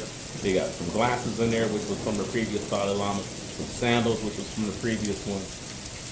They have maybe a brand new pair of little sneakers and modern sneakers, whatever, in there. And they see what the child picks out. And if the child picks out the belongings of the previous Dalai Lama, then they say, well, okay, that's his reincarnation. That's him again, and he just picked up all of his stuff. And I guess it works. So my point is that the children today are so overprotected that many are halfway to retirement before they even figure out what they want to do with their life. So back in the day, by 16, 17, they were ruling the whole country. Today, they're 35, 45, and haven't had their first job yet. Meanwhile, retirement is 65. They halfway to retirement and haven't had their first child.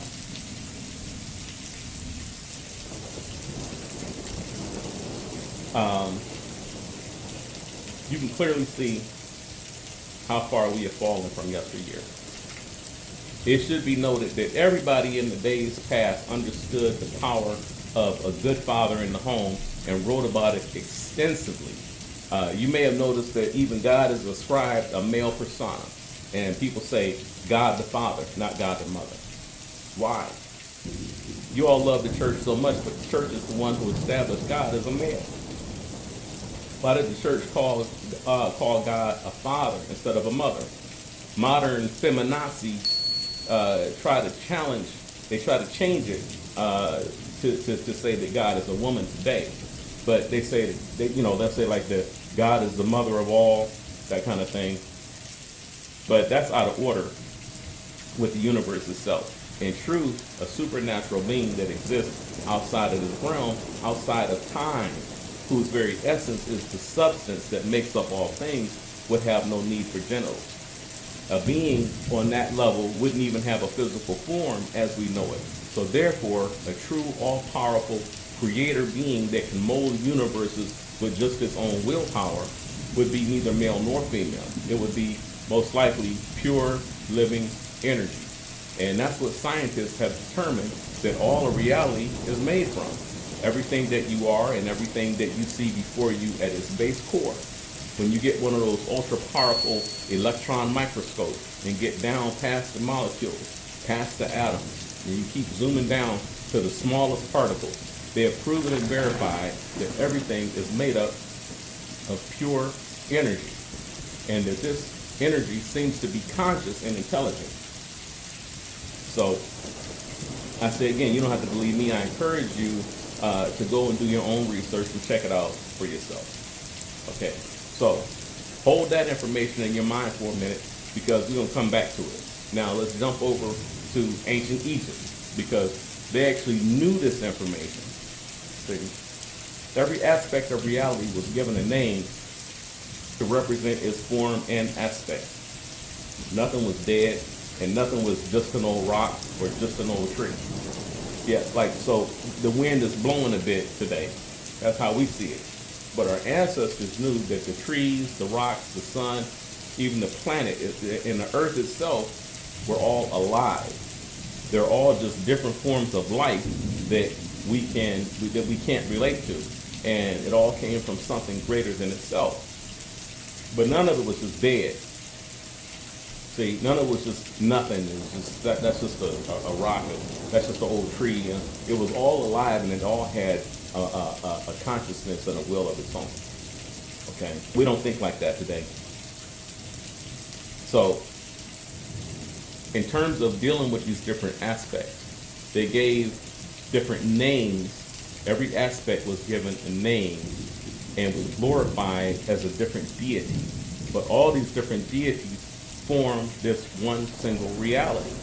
And they all came from greater gods. They all had mothers and fathers, okay? So the father of them all was called Amun-Ra, and his wife was named Aset. All right, that was her name in Egypt. Her Egyptian name was Aset, but most of you might know her by the name that the Greeks call her, Isis. Now stay with me, we're gonna go deep here for a minute. All right, so black people came into the northern region of Africa around 3000 BC, and they pushed back the waters and raised up the lands, and they built Kemet, what you today call Egypt. And Egypt was the name that was given to it by Greeks. Again, see? So Egypt is the Greek name. Kemet was what our people called it. So these were not black-skinned people, as we like to believe. I'm not saying that these early Egyptians weren't black. I'm saying that they were not black-skinned, dark people. They were more of a reddish brown with straight, fine hair. Okay? And this is also how they depicted themselves in their own paintings. They ruled that region without question or challenge until about 1800 BC. Now, keep in mind that when you're dealing with the BC era, and I also want to address this right now because it's bothering me to keep playing this game with the dates. So I'm going to settle it now. So, okay, when we say BC and AD, which is supposed to represent before Christ and after death, we've been taught that since we were 5 years old. But scholars and historians don't use those terms because they know it's all BS. Scholars and historians use BCE and CE, which means before the common era, and CE means common era, which means modern era. So the dates count backwards in BCE, okay, and the dates count down in BCE, or rather counting backwards, not to Jesus, but to the beginning of the common era. So, or as we say, the modern day. CE is the modern era, which is what we're living in right now. At 1 CE, we begin counting forwards, which is what we're used to. So today is actually 2022 CE. So 3000 BCE is old, man. That man, to go back that far, you gotta get back 2,000 years from today, then add another 3,000 years to it to get back to 3000 BCE. Okay, so you got to get back to 3000 BCE, you got to go back about 5,000 years from right now.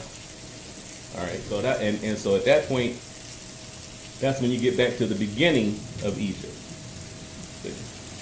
So now notice that they never told you any of this in school, but it's not their responsibility to tell you who you are. It's your responsibility to find that out and teach it to your children. Okay? So now, good. I can stop saying BC and AD. That was really getting annoying. So anyway,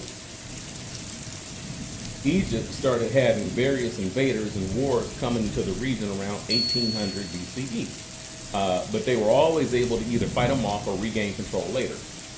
Most of the other hieroglyphs that show that reddish brown skin, but other people have never been our people have never just been one color or creed. We come in all colors, yeah, even albino. We got it all, man. So some look Asian like Nefertiti, and some show people, black-skinned people, and these are the people from Libya, which is just to the west of Egypt. They started showing up around 1070 BCE and took the throne, and then they ruled Egypt for a time, okay? And so then you do start to see some dark-skinned black hieroglyphics on the temples. See? So I'm going through all this for a reason. So give me a minute. I'm not just talking. I'm leading up to something here. I got to set the foundation, though. Okay? Now, the Arabs that you see in power over there today didn't get into the region until late in the game. They showed up around 525 BCE, okay, in the form of the Persians. See, so now we're getting back into the Persians. But if you talk to them, they'll tell you that they were the original Egyptians. Yeah, so if you went in there and started painting pictures, they went in and started painting pictures of black people. If what they're saying is true, and they were the originators, and why did they go in there and paint pictures of black people all over the temples? They wouldn't have done that. They would have painted themselves. See? Come on now. So that's when the Arab/Persians got in there, and they dominated Egypt with an oppressive rule. They were bad, and the original black Egyptians hated them. So then the Greeks showed up in the form of who they call Alexander the Great in 332 BCE, and he went into the original Egyptians. Now he bypassed the rulers, the Persian leaders and rulers of that time. He bypassed them. He went to the original Egyptians and asked if they would like to be liberated from the Persians. Of course, they all said yes. Yeah, please get these people out of here. I mean, yes. Alexander said that he would get them out of there for them. Again, Alexander being the leader of the Greeks. So now here's the Greeks knocking at the door of Egypt. Hey, can we come in? And he said, we will liberate you from the Persians. But what he wanted in exchange was to be named Pharaoh, ruler of all of Egypt, in exchange for getting the Persians out of there. So the Egyptians agreed. Yeah, okay, you can rule all of Egypt. Yeah, we'll name you Pharaoh if you get them the hell up out of here.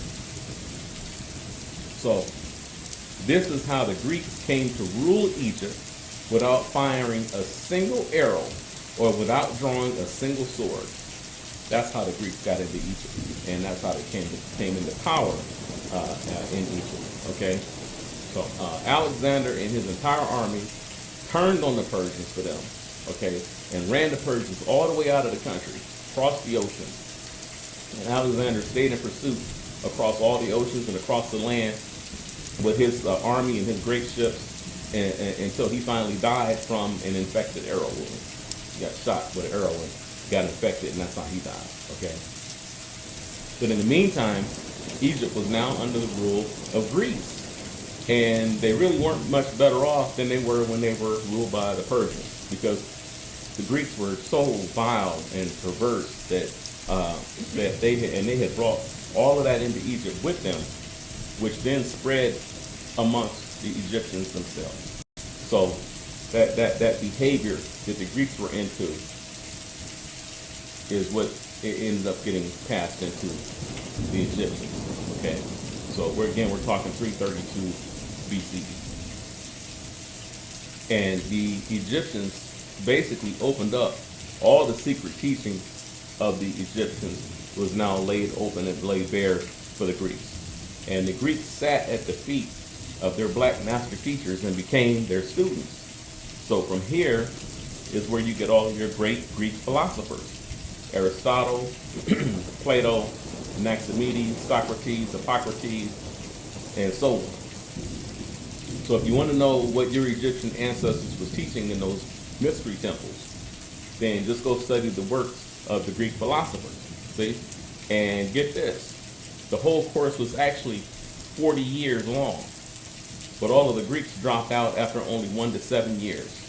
So I think 1 or 2 may have kept in there, stayed in there for 12 to 14. But it was a 40-year course. All right, and none of the Greeks actually ever finished the full course. The point of it was you were supposed to be in there basically for half your lifetime, half your life, and then graduate. And when you come out, you now have this great mind. You have a universal mind with universal knowledge. And then you were supposed to go out into the world and use that knowledge to try to make it a better place. That was the philosophy behind it. That was why, you're supposed to have all this stuff and take this information and make the world better. Well, what the Greeks did was they took part of the information, only stayed in there, 10, 12, 14 years, and then took it back to Greece and turned themselves into great mathematicians, great philosophers, and great architects, and that kind of thing. So they used it for their own benefit rather than using it to benefit the world. Okay, so that's how that went. But as deep and intelligent as the Greek philosophers sound, they were dropouts. Okay, so that's how heavy the Egyptian masters were, who had actually completed the course and had over 40 years of study behind them. See, that's how heavy that our ancestors were when our people were at the peak of our power and intelligence. So you're talking about a 40-year course with people running around with cosmic knowledge, world powers, world leaders at the time. See? And that was when we were at our peak. All right. So the other thing to keep in mind, all of these ones that were doing this teaching and that were getting all this knowledge were men. It was the Greeks who opened it all up and started letting the women partake in it. Okay, but our ancestors kept it where it was just the men. Women weren't allowed into the temples before the Greeks came along and said that they were allowed.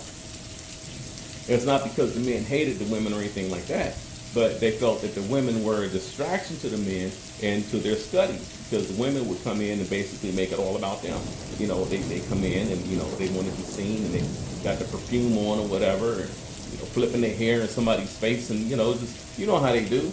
Y'all saw that video, the girl in there taking her clothes off and getting undressed in the gym, that they just showed this. A woman taking her clothes off in the gym, and then when the man looked back, because they seen this woman just stripping down in the gym, she had a sports bra on underneath it and the little tight biker shorts or whatever, but she's in the middle of the gym taking her overclothes off and having just the sports bra on. And when the men look, they say, what do you need? What are you looking at me for? You know, so she's out in here to get all this attention. Well, they were, would be doing the same thing in the temple. They go into the temple and they walking around and they got their perfumes on and everything, and it's a distraction. So the women weren't allowed in the temple. Okay. So the men who established this, these were the builders of civilization. These were the master teachers, and they wanted the students to stay focused. Okay, so now that the Greeks had access to the secrets of the universe through Egypt, then the Greeks got all that knowledge, and then the Greeks became the teachers of the Romans, who began mixing with the Greeks around 200 BC. Now follow this. Check this out. The Romans spoke the Latin language, and right now, today, Latin is still called the language of science, the language of law, the language of medicine. Okay? It's even called the language of God, because if you see a bird, we just call anything in the air today, we see, oh, look, that's a bird. Now, sometimes we might recognize it and say, that's a crow, or a red cardinal, or a blue jay. And we might use those specific terms. But in Latin, a blue jay is called a Cyanocita cristata. See, we see those red robins flying around all day with the orange chest, and we just call it a bird. But in Latin, it's a Turdus migratorius. And we see a red bird, we say, look, it's a red bird or it's a cardinal. But in Latin, it's called a cardinalide. Cardinalide. See? So with that in mind, we can go back to the original topic, and you'll understand why we had to go through all that data. Because without that background information, what I'm about to tell you wouldn't have made any sense. So now you know that Latin is one of the root languages, and everything you see today is based on those ancient cultures and languages of Rome and Greece. So your religion, science, philosophy, and the God you worship, the Bible that you have in your purse, all of it came from Greece and Rome, what they call the Greco-Romans. All right, now check this out. In Latin, the word for mother is mater, mater, M-A-T-E-R, mater. All right, that means mother in Latin. The word for father is pater. Okay, the word mater is the root, or the origin, the root word of maternal. Mater meaning mother, the root word of maternal or maternity, as in maternity ward. It's also the root for material, which is extended into materialistic. So if someone kills their mother, it's called matricide. See? So everything you've been following all these years came out of Rome. All right, it's information that was given to them by the Greeks, who had then worked and who had a warped and incomplete understanding of the teachings of our ancestors in Egypt. Okay, so now, pater is the origin of the word father. The Latin word paterfamilias means head of the family, and pate, that's the pate right there, that's the pate, refers to the area of the top of the head, which happens, now dig this. What happens when you cut off the head? The body dies. So what happened to the family when the woman agreed to kick the man out of the home and turn against the man and they allowed the government to support them in exchange for free food and housing? And it was an agreement. The government offered it and the women accepted it. They didn't have to. They could have just gone out and gotten jobs and told them to go to hell. But if the government told them if they could just get rid of the man, then they could live for free. And that's exactly what ended up happening. Okay? So these men were forced out of the homes. And you check out the links below. And I call them Agreement 1 and Agreement 2. And then you watch how the agreement is acknowledged and explained by elders, black elders. And they break it down and explain it. And the elder confirms that the man was forced out of the home. She talks about it in detail. It's pretty interesting. It's news to people today, but it's still common knowledge to some people. There's also a clip in there called Cotton Comes to Harlem, starring Diane Carroll. And in this clip, a white social worker intrudes into a poor black family housing apartment to make sure that that black woman doesn't have a man in the house. Now somebody would say, well, they wasn't just doing it to black women.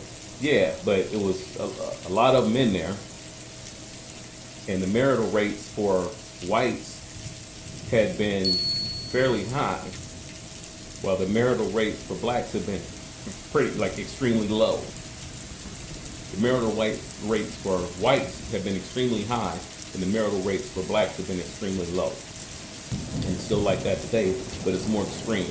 So marital rates for whites might not be as high as it used to be, but it's still a lot higher than blacks.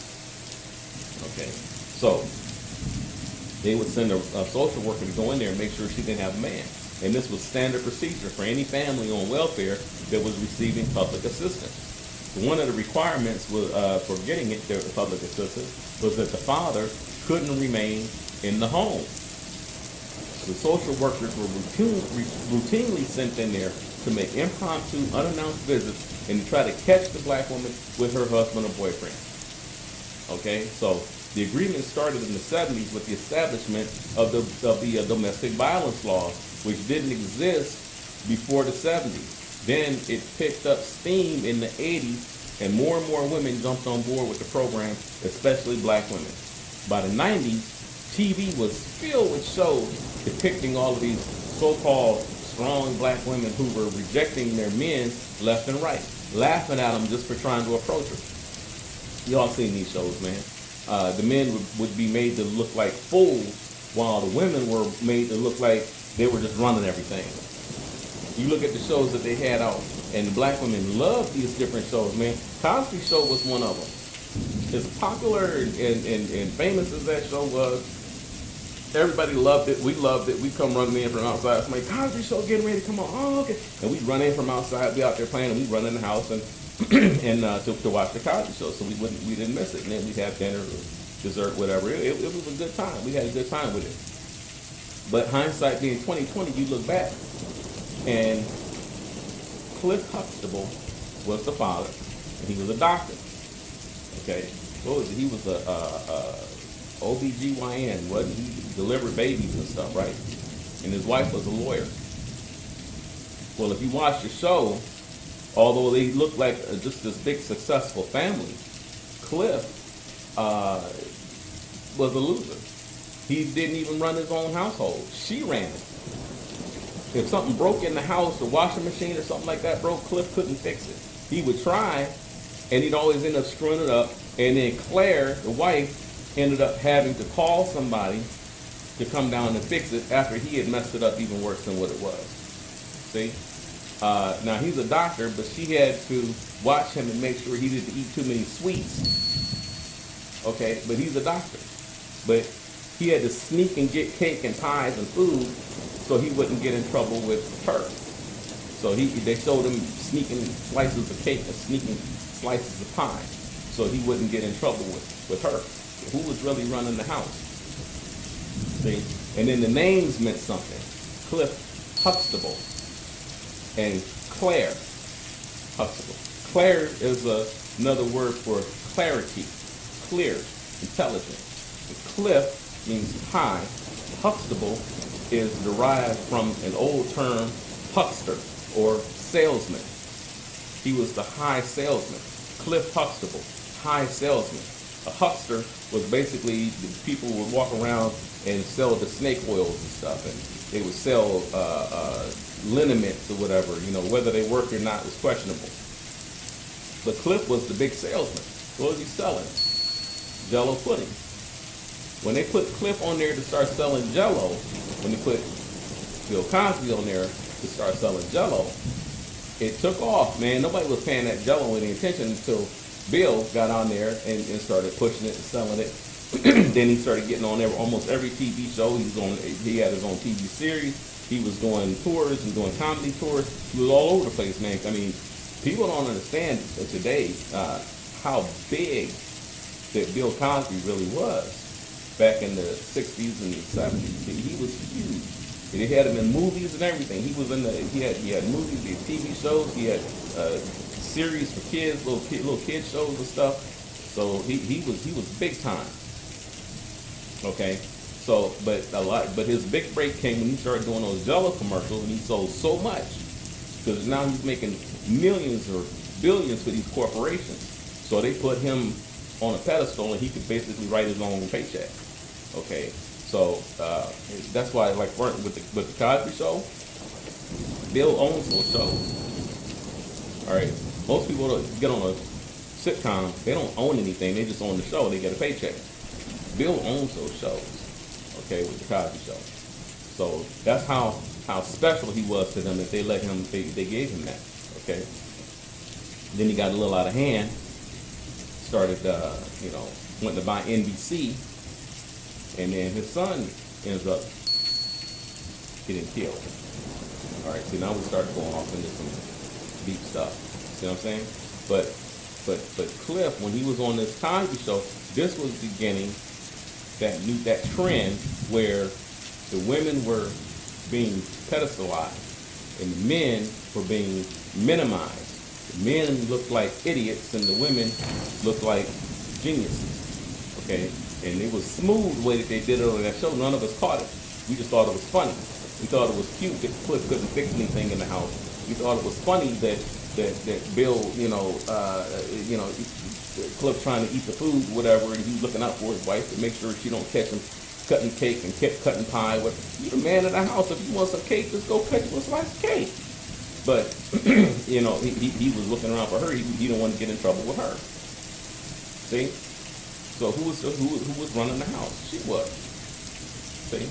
So that was the Cosby Show. So he was the high huckster, the high Cliff Huxtable, the high huckster, the big seller. And she was Claire, the clarity, the intelligent one. See?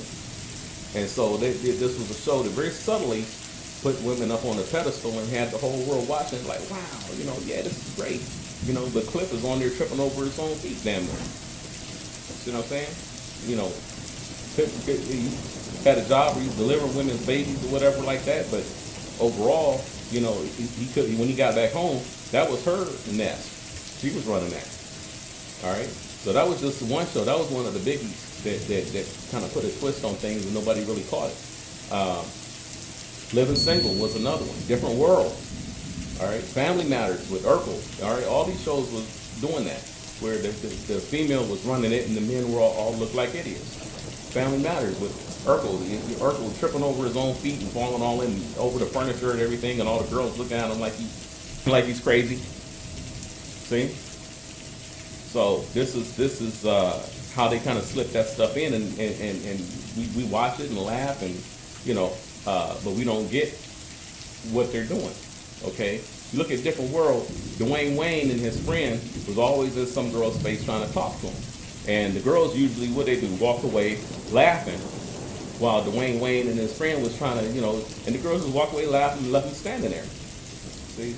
So, again, you have a show where the men are diminished, and the women are, everybody's trying to talk to the women, and the women are just like, whatever, I don't think so. And she just walk away, and the men look stupid. Okay? Living Single was about 3 strong, successful black women who lived together and had their own business running a magazine. They mocked and laughed at the men on a regular basis that tried to talk to them. All right, but they did they admitted to going on dates. They talked about their dates sometime on the show, as long as the men could lavish them in gifts and take them out to eat at expensive restaurants and all of that type of thing. See? So then reality TV came out and showed women ranting and raving like a lunatic, flipping chairs over in the restaurant, knocking the tables over. Whenever they got upset, it was crazy. And it was considered outrageous back in the 90s, this kind of behavior. Okay, but now today women imitate that behavior almost daily. You see it all the time on YouTube, and now today it's almost considered normal. Nobody thinks anything about it. Okay, back then it was like, oh my God, you know. Now today it's like, here we go again. Here's another one. See, people expect it now. So you can clearly see how this thing was slowly introduced, and how black women were the main ones who were willingly, they willingly chose to participate and play the roles.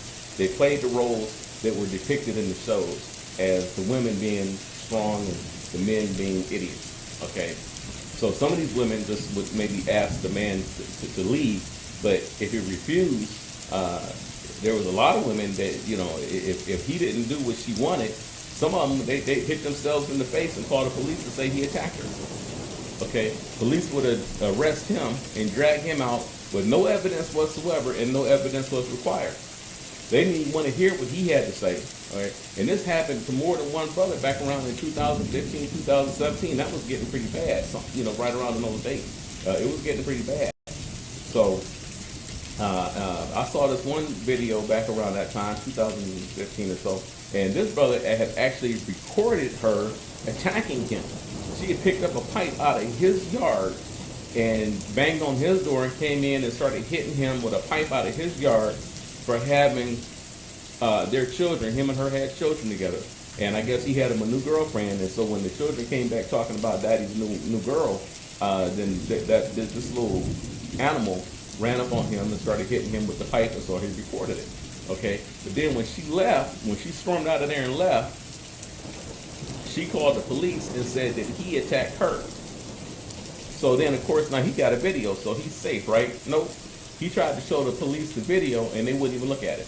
They just took him right downtown, cuffed him up, and it was actually that brother, Tommy Sotomayor, who told this story and then turned around and paid the brother's bail and got him out of jail. Okay? And I'm not sure. I think he may have even helped him to get a lawyer, too, so I'm not sure about that. But in 1996, a movie came out called A Thin Line Between Love and Hate. You all heard of that, all right? So that movie came out, and it showed a woman beating herself up. And I think she even broke her own arm and blamed it on him and got him arrested. Okay, and who is him? Who did they?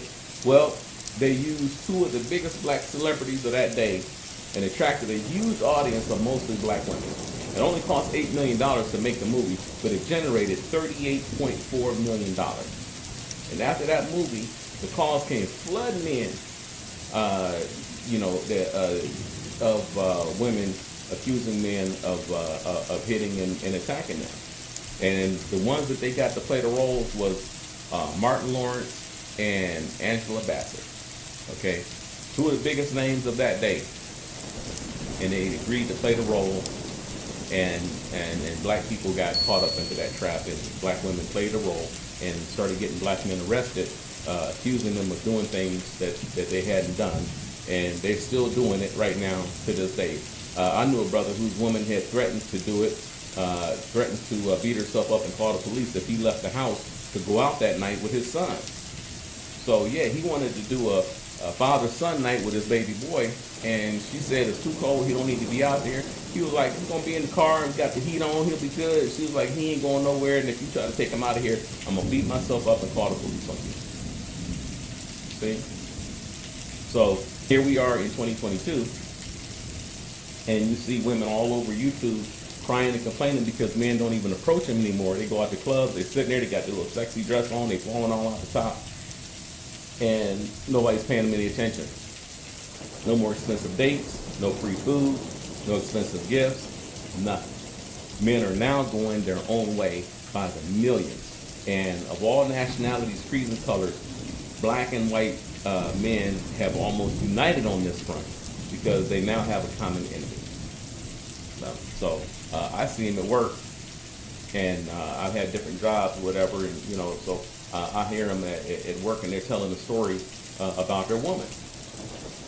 So the American family is shrinking so fast that the black family is almost completely extinct at this point. So how often do you see a black man, black woman, and black children walking around out here today? Almost never. They never even show it on TV anymore. You don't see it on TV commercials or anything. You never see a black man, a black woman, and black children on anything. Okay? Now you see a black woman and a white man, and they're mixed children. All right? And every so often you might see a black man and a white woman, and they're mixed children. All right? But they never show, you still really see blacks and Asians, or blacks and Hispanics, or blacks in anything except with white. All right. So I'm not even saying that the mixing is wrong. I'm just showing you how they, the so-called powers that be, control the narrative with what they show on TV. They direct the flow, direct the traffic, just like they showed the women flipping out and going crazy on reality TV, and then you started seeing women jumping over the counter at McDonald's because their fries was cold and going back there to beat up the clerks or whatever because they didn't like what the clerk said or her french fry was cold or whatever it was. Okay, so you didn't have that before they started doing that reality TV stuff. Now today here you see it almost daily. Okay, well now they're showing the homosexual couples on TV and reality shows and all this kind of thing. All right, so you've seen these homosexuals, and the whole homosexual thing gets bigger and bigger on TV and different series and movies, and people are rejecting it, and these movies are flopping at the box office. They're not making any money. And they keep trying to make them, they're trying to cram this stuff down your throat and make you accept it and make you live that lifestyle. And people are like, no, I don't want no parts of that, and I'm not going to see a movie that shows it. Okay? And man, they don't like that at all. They do not like that, but it is what it is. And people know what they like. And, you know, most people today are still very much in line with the traditional family. So that's pissing off these powers that be because they're trying to push this thing and it's being rejected. So, you know, more power to you on that. I think that's, you know, hey, at what point do you take a stand? So obviously that's where people are drawing the line in the sand and was like, we're not getting into that. And they do not like that. All right, so people are standing strong, you're holding the line, and, you know, there it is. So ultimately, what it all boils down to is the removal of the head from the family body. And as you can clearly see, the family is dead. The father is gone now, and the women are running most of the households in this country and bragging about it. But have you ever noticed that there's never been another James Brown? There's never been another B.B. King. There's never been another Prince. There has never been and never will be another Michael Jackson. All right, because that brother was just so high up. I mean, how do you repeat that? All right, but on top of that, we never had another Barry White. The list goes on and on and on. And you can see the results of removing the man from the home. They knew what they were doing, and the people played along with it, but the people didn't know that it was going to be that bad. Okay. Now, when the man was in the home, what do they call that time period today?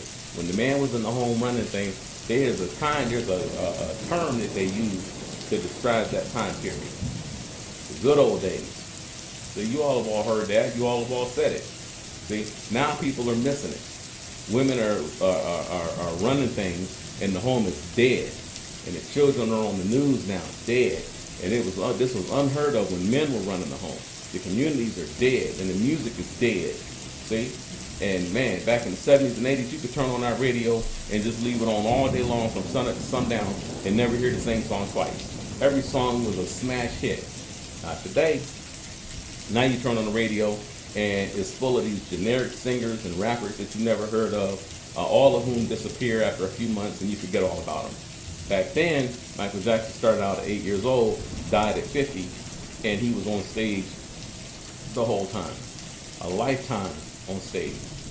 James Brown started singing at 13 years old and kept singing to his last breath at 73. A lifetime entertainer. See? We don't have that today. Okay? That was the good old days when the father was in charge. Everybody, the musicians and entertainers today are gone in a few months. See? So, now check this out. The hottest musicians that I've ever heard recently, that I've heard recently, the new ones out here. We all got different tastes in music. But two that stand out to me is Bruno Mars and Anderson .Paak. Man, those brothers get down. They have the same energy and sound and just they have that vibe from yesteryear. They sound like yesteryear, you know, but it's new, it's fresh. It doesn't sound like I'm listening to old music, which I like that. You know what I'm saying?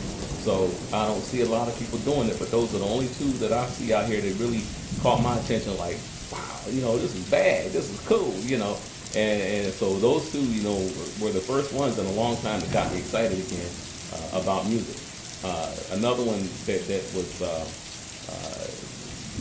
real powerful was R. Kelly. He started singing in church. No father to help him, protect him, guide him through it, nothing. He was always surrounded by females growing up, and that's ultimately what got him in trouble and ruined his career and ruined his life. See? Now, dig this. I'm not trying to hold women to the fire.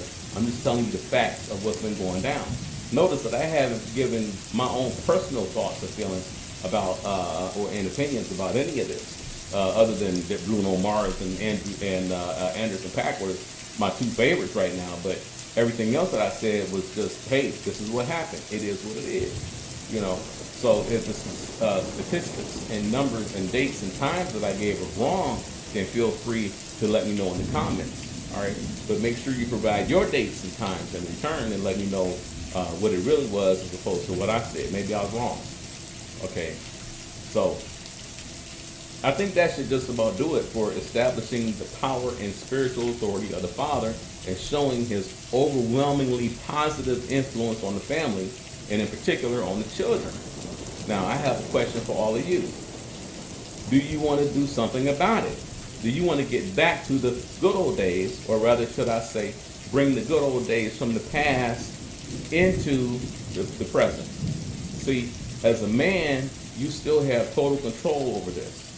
And so I'm going to tell you, you know, something that I haven't seen anyone do in a long time. I'm going to give you a solution on how to accomplish this. Now, I'm serious about this, man. Get a paper and a pencil or write it down or whatever, but save this solution I'm going to give you. Because men, black, Asian, or white, it doesn't matter. I'm talking to the men now. Not just any old man. I'm talking to the good, productive, hardworking, intelligent man with a good head on their shoulder who lives according to positive, family-oriented, traditional values and standards. If you want to turn these into the good old days, then it's very simple. All you have to do is this. Save the children. See? If you have children, try to file for custody. If you can't, then adopt and teach them like the men taught their children in the links that I provided. Look at those links, okay? And look and see how the men are interacting with their children, okay? Down in the description box, I have all these links again, okay? So the brother started with a little band, with him, learn to play the piano. Just start a little band with him. You know, get one into the piano, get another one into the drums, get another one into the keyboard, whatever. Then you go down there and play with them, okay? And I mean, just start trying to make real music. Don't just bang on them and stuff.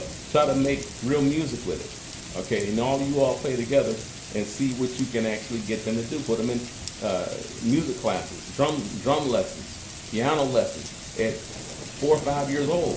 Start early, you know. So by the time they're 10, they'll be masters at it. Don't wait till they're 45 and 50. See what I'm saying?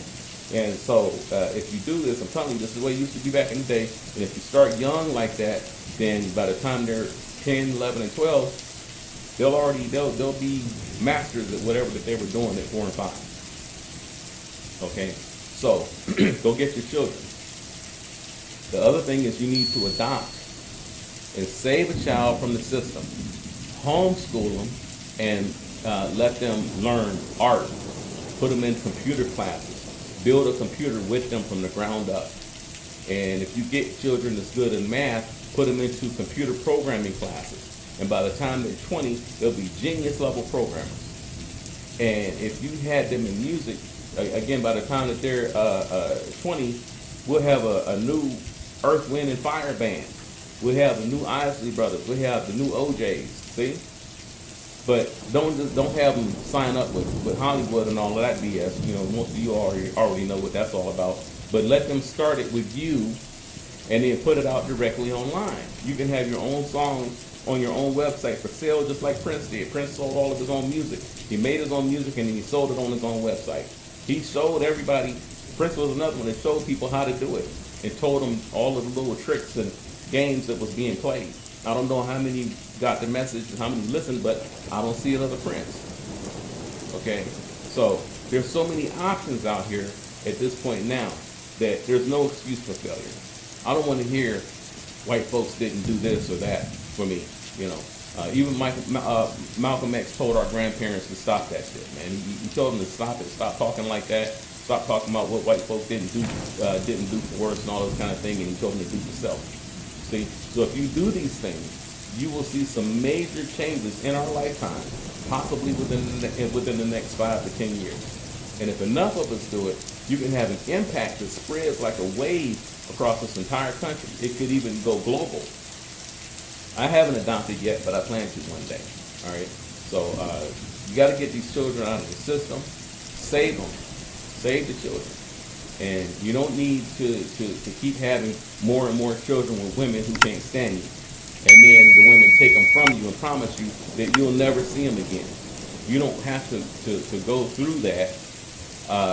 Just adopt, and you'll change the child's life, and you might have the next Prince and the next Gerald Levert living right in your house. You are the father, the spiritual authority on this planet. So there is something special that these children have hidden in their soul, and there is no one better than a good father to make it manifest and to make that child shine with gifts and power, just like they did in the good old days. Happy Father's Day, men. Peace.